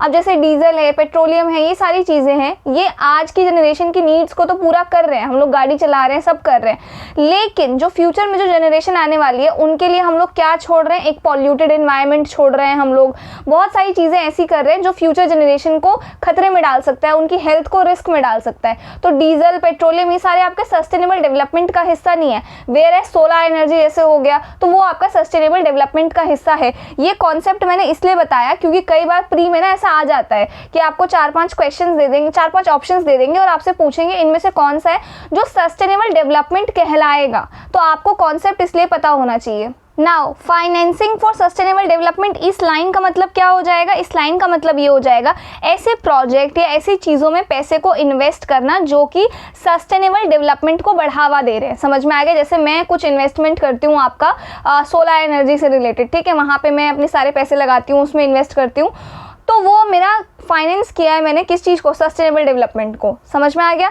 अब ये न्यूज़ में क्यों बना हुआ है, तो ये न्यूज़ में इसलिए बना हुआ है क्योंकि अभी रिसेंटली एक बहुत बड़ी इंटरनेशनल मीटिंग हुई जिसका नाम है 4th international conference on financing for development, ठीक है। अब इस मीटिंग में ना एक डॉक्यूमेंट पास हुआ जिस डॉक्यूमेंट का नाम है ये, ठीक है, ये आपका स्पेनिश में दिया हुआ है, कॉम्प्रोमाइजो दी सेविलिया जो भी है। तो ये डॉक्यूमेंट आपका इसमें पास हुआ है, स्पेनिश में इसका मतलब है सिविल कमिटमेंट, ठीक है।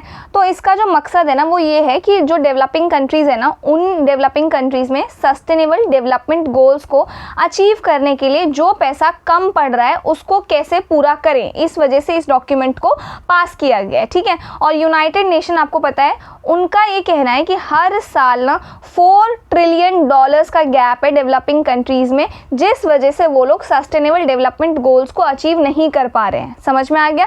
तो इस वजह से ये न्यूज़ में बना हुआ है और यही चीज़ आपकी यहाँ पे कह रखी है कि इस कमिटमेंट का जो मेन मकसद है ना इसका, वो यही है कि कैसे इस $4 ट्रिलियन के गैप को फिल किया जाएगा। और इसके लिए ना पहले भी मतलब जो सस्टेनेबल डेवलपमेंट से रिलेटेड ना, ये मैं आपको बताऊंगी किस तरीके से पहले से ये चर्चा चलती आ रही है कि कैसे करना है, क्या करना है, उसी चीज़ का एक्सटेंशन है ये कि किस तरीके से इस चीज़ को अचीव करना है। समझ में आ गया। यूनाइटेड स्टेट्स ने ना पूरा प्रोसेस छोड़ दिया। यूनाइटेड स्टेट्स जो है आपका इस प्रोसेस में वो पार्टिसिपेट नहीं करेगा, ये यहाँ पे लिखा हुआ है, इसका अलग ही सीन चल रहा है यूनाइटेड स्टेट्स का। इसके बाद जो इंडिया है वो एक्टिवली इसमें पार्टिसिपेट कर रहा है। इंडियन फाइनेंस मिनिस्टर ने एक 7 पॉइंट स्ट्रैटेजी जो है वो प्रपोज की है इसमें, जो मेनली प्राइवेट इन्वेस्टमेंट को बूस्ट करने के लिए है, ताकि क्योंकि देखो प्राइवेट इन्वेस्टमेंट बढ़ेगा तो हमारे सस्टेनेबल डेवलपमेंट जो है इसकी तरफ हम ऑटोमेटिकली इस गोल को अचीव कर लेंगे, ठीक है। तो उसकी बात हमने की है 7 पॉइंट स्ट्रैटेजी की, जिसमें तो ये है वो आपके 7 पॉइंट स्ट्रैटेजीज। पहला तो है strengthening multilateral banks, improving credit rating methods and developing domestic financial markets, unlocking capital at grass root level, scaling blending financing etcetera. ये पॉइंट्स ना आप बस एक बार रीड कर लेना, ये पॉइंट उतना इंपॉर्टेंट नहीं है ना प्री के पर्पज से, और मेंस में कहीं आता है, कहीं अगर आ गया इसको लेके कि इंडिया ने क्या प्रपोज किया या क्या 7 पॉइंट स्ट्रैटेजी थी, वैसे तो बहुत रेयर चांस है इससे रिलेटेड आएगा, तो आप ये पॉइंट बस लिख के आ जाना, that is more than enough, ठीक है। तो स्ट्रेंथनिंग मल्टीलेटरल बैंक्स का क्या मतलब है, जैसे आपके वर्ल्ड बैंक है, ऐसे जो बड़े बड़े बैंक्स हैं उनमें रिफॉर्म्स लाने की ज़रूरत है ताकि वो और एफिशिएंटली काम करें।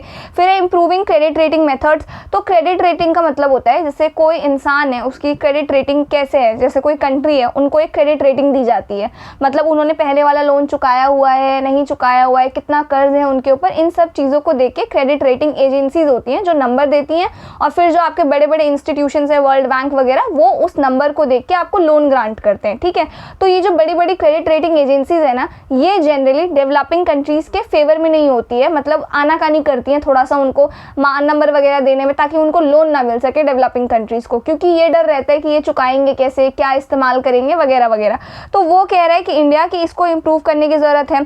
तीसरा है डेवलपिंग डोमेस्टिक फाइनेंशियल मार्केट्स, यानी कि आप ना अपने देश के कैपिटल मार्केट्स, बॉन्ड मार्केट्स वगैरह उनको स्ट्रॉन्ग बनाओ, ताकि डोमेस्टिक लेवल पे भी इन्वेस्टमेंट जो है अट्रैक्ट कर सके हम लोग इन्वेस्टर्स से, ठीक है। फिर आपका unlocking capital at grass root level, यानी कि लोकल कम्युनिटीज़ जो हो गई, स्टार्टअप्स जो हो गई, उनके लिए आपको फाइनेंस जो है अवेलेबल करना चाहिए ताकि वो ग्रो करें। वो ग्रो करेंगे तो आपकी इकोनॉमी इंडिया की या किसी भी डेवलपिंग कंट्री की ऑटोमेटिकली जो है वो ग्रो करेगी, ठीक है। फिर आपका स्केलिंग ब्लेंडिंग फाइनेंसिंग, मतलब कि आपके PPP मॉडल जो हमने पढ़ा था, पब्लिक प्राइवेट पार्टनरशिप, ऐसे कुछ मॉडल्स जनरेट करो ताकि पब्लिक प्लस प्राइवेट जो पैसे हैं उनको मिला के एक लार्ज सस्टेनेबल प्रोजेक्ट्स जो है हम लोग फंड कर सके। समझ में आ गया?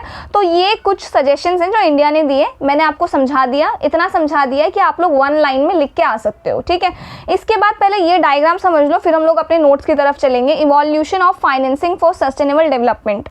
देखो वैसे मैं आपको ऑनेस्टली बताऊं तो ये जो है ना, ये एक्स्ट्रा नॉलेज का पार्ट है, ठीक है। इतना ना आप मेंस में लिख के आ पाओगे, एक तो 250 वर्ड्स ही रहते हैं, ठीक है, और ना ही इतना आप याद रख पाओगे ऑनेस्टली स्पीकिंग। तो इसीलिए हमें क्या करना है, हमें इनके नाम पता होना चाहिए, एक तो ये, ठीक है, एक ये और एक ये, ताकि अगर कुछ आता है तो आप इनको बस एक फ्लो चार्ट, जैसे ये हेडिंग डाल लिया आपने, evolution of financing for sustainable development. Sustainable development को हमने किस तरीके से फाइनेंस किया, शुरुआत मतलब क्या प्रोसेस रहा शुरू से, ठीक है। तो उसमें आपने ये हेडिंग डाल दिया, फिर ये बना दिया, इसी के नीचे एरो डाल के ये दोहा डिक्लेरेशन, फिर उसी के नीचे ये डिक्लेरेशन, ठीक है। तो इस तरीके से आपका जो फ्लो चार्ट है वो रेडी हो जाएगा और जो एग्जामिनर होगा वो समझ जाएगा कि इसको पता है, that is it, more than enough. इसके अलावा इसमें कुछ करने की जरूरत नहीं है, बट इसको समझ लेते हैं। तो ये है आपका मॉनेटरी कंसेंसस 2002, ये स्टार्टिंग पॉइंट है जहाँ से हम लोगों ने सस्टेनेबल डेवलपमेंट को किस तरीके से फाइनेंस करना है, क्यों ज़रूरत है सस्टेनेबल डेवलपमेंट को फाइनेंस करने की, ये बात उठाई थी, ठीक है। तो इसमें यूनाइटेड नेशन ने फाइनेंसिंग फॉर सस्टेनेबल डेवलपमेंट की प्रोसेस की शुरुआत यूनाइटेड नेशंस ने की थी, ठीक है। इसके साथ साथ वही है कि आपका ODA डेवलप हुआ था, ऑफिशियल डेवलपमेंट असिस्टेंस था, डेवलप्ड कंट्रीज से डेवलपिंग कंट्री को ज़्यादा फाइनेंशियल एड मिलना चाहिए, ये प्रोसेस जो है यहाँ पे शुरू हुआ। देन इसके बाद पेरिस डिक्लेरेशन के प्रिंसिपल्स को फॉलो कैसे करना चाहिए, किस तरीके से करना चाहिए जिससे क्लाइमेट पे ज़्यादा असर ना पड़े, उस चीज़ की बात हुई, एड एंड इफेक्टिवनेस। फिर इसके बाद है आपका गवर्नेंस रिफॉर्म की ज़रूरत है, IMF जैसे हो गया, वर्ल्ड बैंक हो गया, इन चीज़ों में, ठीक है। फिर आपके नए नए तरीके जैसे ग्लोबल टैक्सेस हो गया, या ग्लोबल लेवल पे किस तरीके से ये जो चीज़ें ये काम करेंगी, वो सारा हो गया फाइनेंशियल मैकेनिज्म के अंदर, ठीक है। तो ये है आपका स्टार्टिंग पॉइंट कि किस तरीके से हम लोगों ने ये शुरुआत की सस्टेनेबल डेवलपमेंट को लेके। फिर है आपका दोहा डिक्लेरेशन 2008, इसमें क्या हुआ, 2008 आपका ग्लोबल फाइनेंशियल क्राइसिस चल रहा था उस टाइम पे, ठीक है। इसमें क्या किया गया, जो आपके ये मॉनेटरी कंसेंसस थे ना, उसको रीअफर्म किया गया, यानी कि दोबारा कंफर्म किया गया कि हम लोग ऐसे ही करेंगे। उसके बाद फाइनेंसिंग में जेंडर इक्वालिटी, एनवायरमेंटल फोकस वगैरह ऐड किया गया। फिर ग्रीन क्लाइमेट फंड ऐड किया गया, इसका बेस यहाँ पे रखा गया कि किस तरीके से हम लोग क्लीन एनर्जी, ग्रीन एनर्जी की तरफ ट्रांसफ़र हो सकते हैं, किस तरीके से अपने एनवायरनमेंट को क्लीन बना सकते हैं, ये सारी चीज़ें यहाँ पे बात की गई, ठीक है। फिर है आपका एडिस अबाबा एक्शन एजेंडा, ये मैं गलत प्रोनाउंस कर रही हूँ, आई एम सॉरी, बट आप समझ जाना, ठीक है।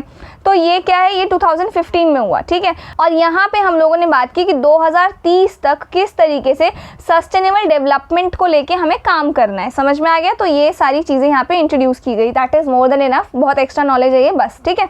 इसके बाद चलते हैं अपने नोट्स की तरफ। तो पहले तो मैंने यहाँ पे डिफाइन किया सस्टेनेबल डेवलपमेंट क्या होता है, ठीक है।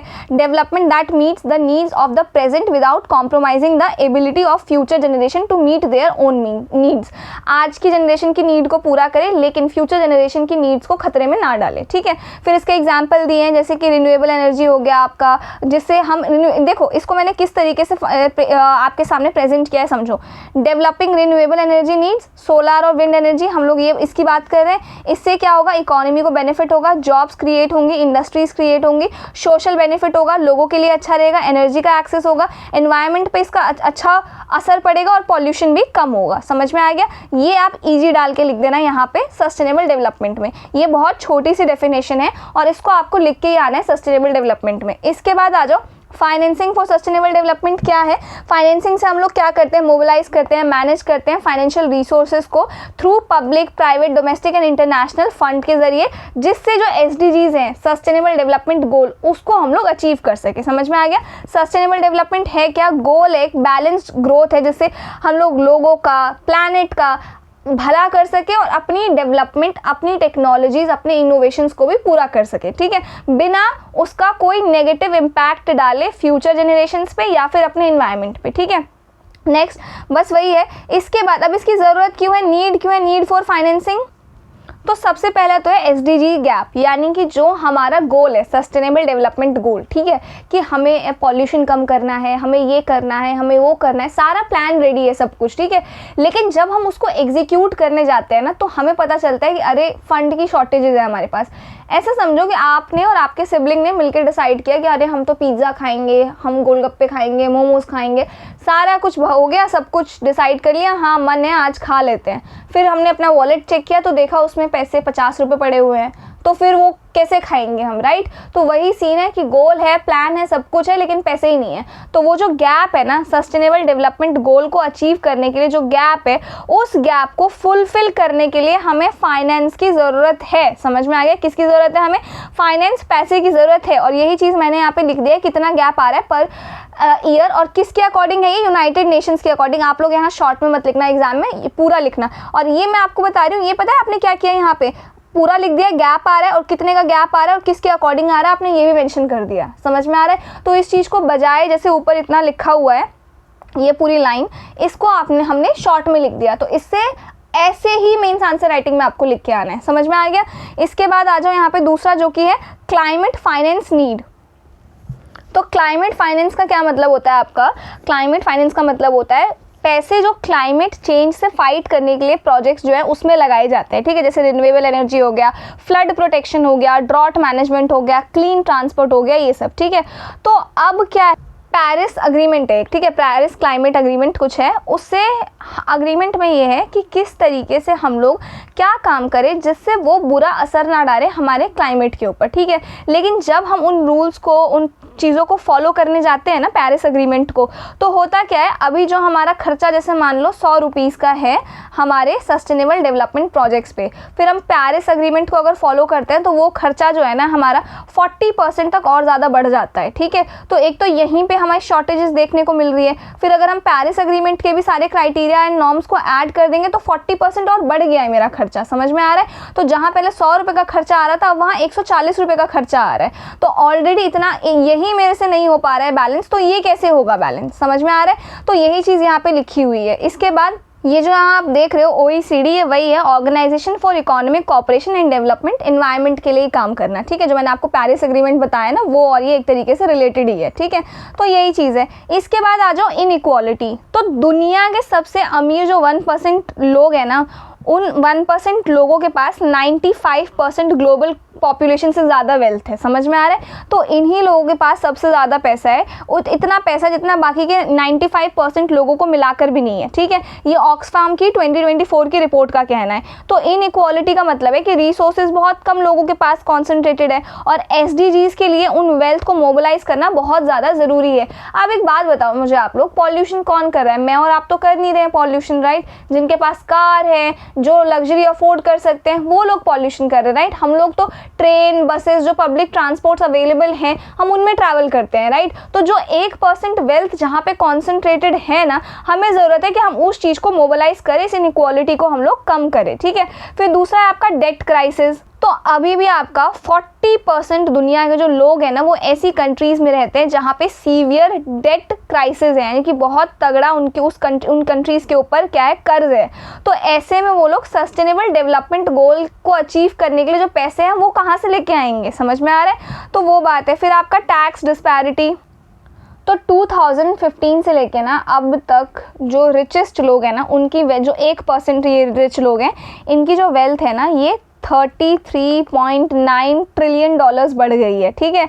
इतना जो पैसा है ना, ये 2 बार ग्लोबल पॉवर्टी को एंड कर सकता है, ठीक है।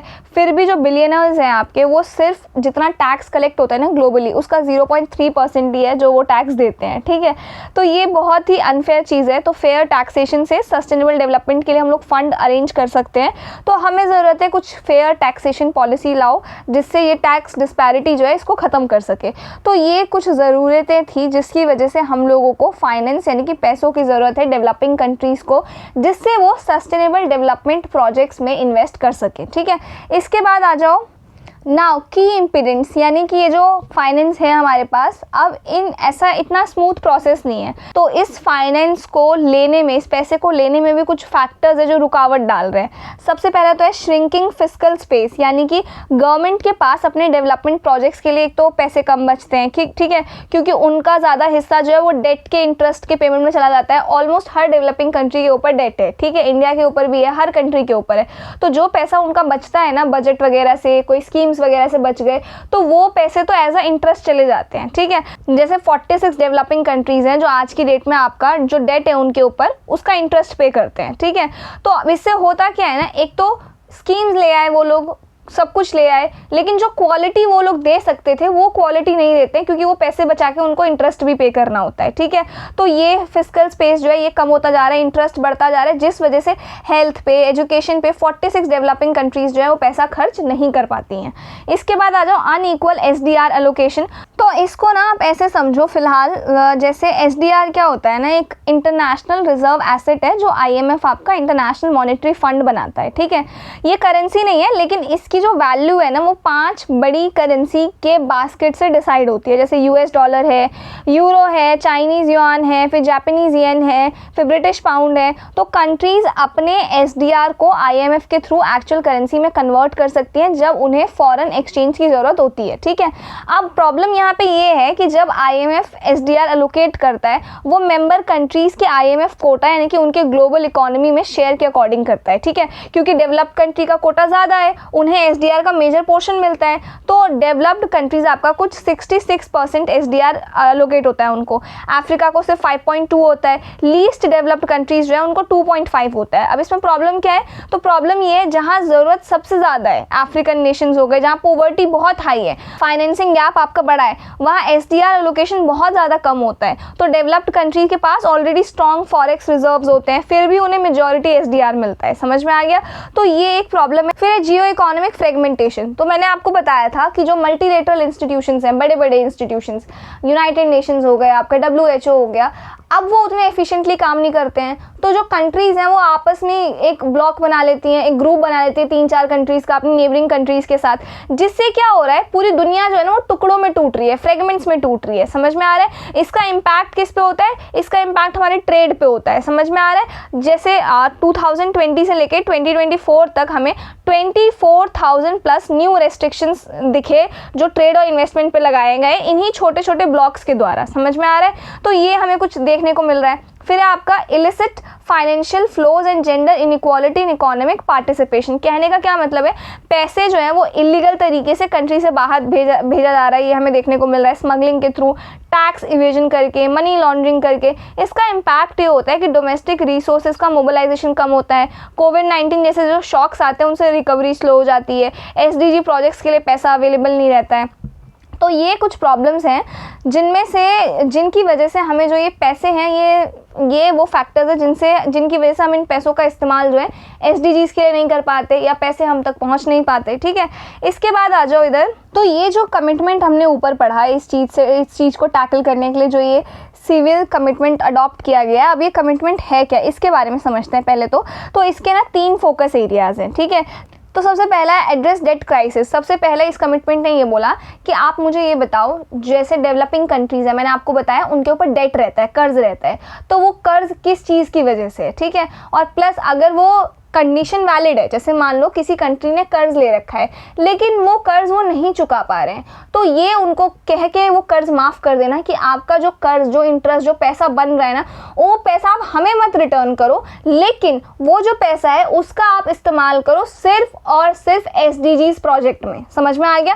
इसी को बोला गया है डेट फॉर डेवलपमेंट स्वैप, यानी कि डेट्स को हमने स्वैप कर दिया है डेवलपमेंट से। अब आपको वो पैसा कर्जा नहीं रिटर्न करना, बल्कि उस पैसे का आप इस्तेमाल करोगे सिर्फ और सिर्फ SDGs में। ठीक है, तो सबसे पहला तो ये कमिटमेंट आपका ये कहता है, जो कि बहुत अच्छी बात है, इससे जिनके ऊपर डेट है वो डेट का वो कम हो जाएगा थोड़ा सा। दूसरा, जो उनके एक गोल है कि SDGs को अचीव करना है, हर कंट्री का सपना है वो, राइट, जिससे पॉल्यूशन ना हो, तो वो सपने को भी वो अचीव कर सकते हैं। तो सबसे पहली बात तो यही कही गई है यहाँ पे।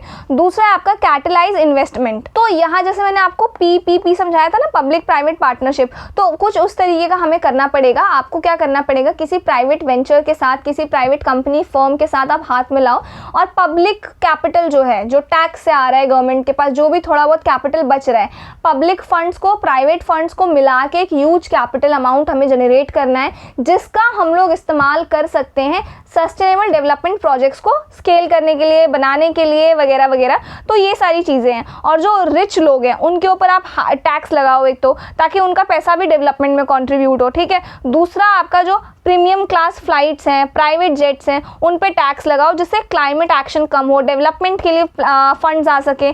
तो इस चीज़ की बात यहाँ पे की गई है। ठीक है, तीसरा आपका रिफॉर्म फाइनेंशियल आर्किटेक्चर। अब मैं ना इस चीज़ को बहुत ध्यान से समझना, तो अगर मैं किसी कंट्री से लोन ले रही हूँ तो देयर आर 100% चांसेस कि वो कंट्री ना मुझे उस करेंसी में लोन देगी जो करेंसी स्ट्रॉन्ग चल रही है।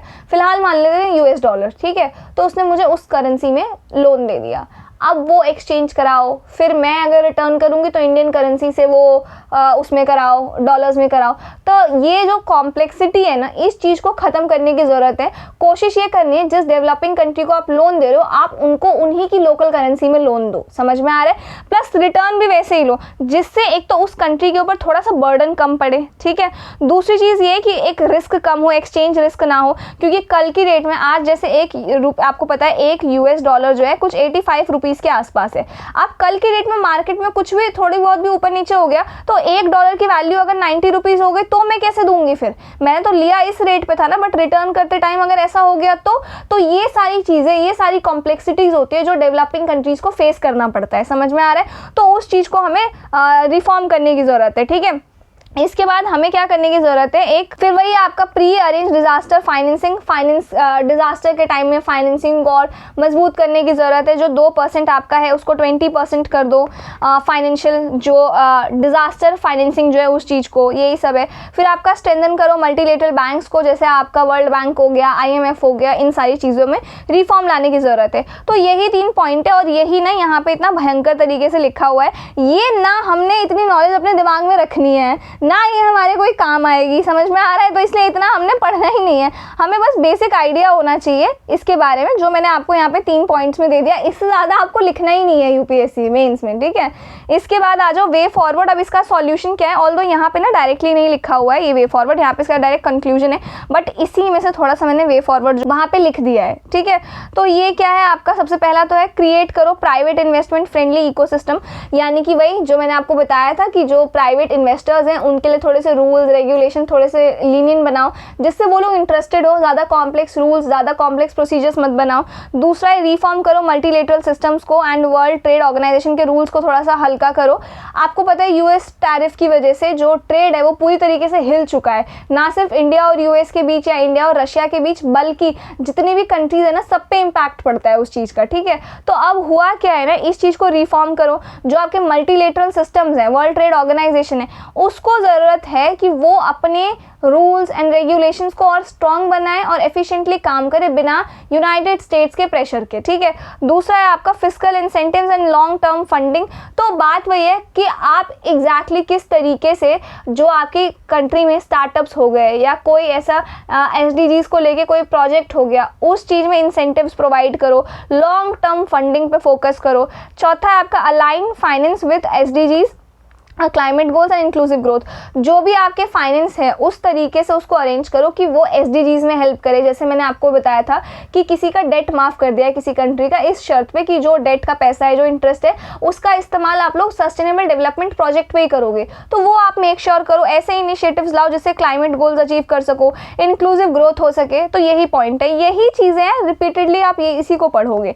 फिर इसका कंक्लूजन क्या है कि यही है, फाइनेंसिंग सस्टेनेबल डेवलपमेंट जो एक ग्लोबल रिस्पॉन्सिबिलिटी है, जिसको एक इनोवेटिव मैकेनिज्म के साथ, डेट रिलीफ के साथ, स्ट्रक्चरल रिफॉर्म के साथ हम लोग सॉल्व कर सकते हैं विथ टाइम, जिससे जो कैपिटल जनरेट होगा उसका हम लोग इस्तेमाल कर सकते हैं क्लाइमेट एक्शन पे, पॉवर्टी रिडक्शन पे एंड इक्विटेबल ग्रोथ पे। समझ में आ गया? तो ये था हमारा ये वाला टॉपिक। आई होप ये टॉपिक आपको समझ में आया हो, इजी टू अंडरस्टैंड था। नाउ आज के लिए इतना ही रखते हैं, वीडियो ऑलरेडी काफ़ी लंबा हो गया है and thank you so much for all these lovely comments. बाकी जो भी रूल्स थे गिव अवे के वो मैंने आपको बता दिए हैं। नोट्स चाहिए तो नोट्स आपको टेलीग्राम चैनल पे मिल जाएंगे एंड कोई डाउट है then do let me know and I will see you in the next video.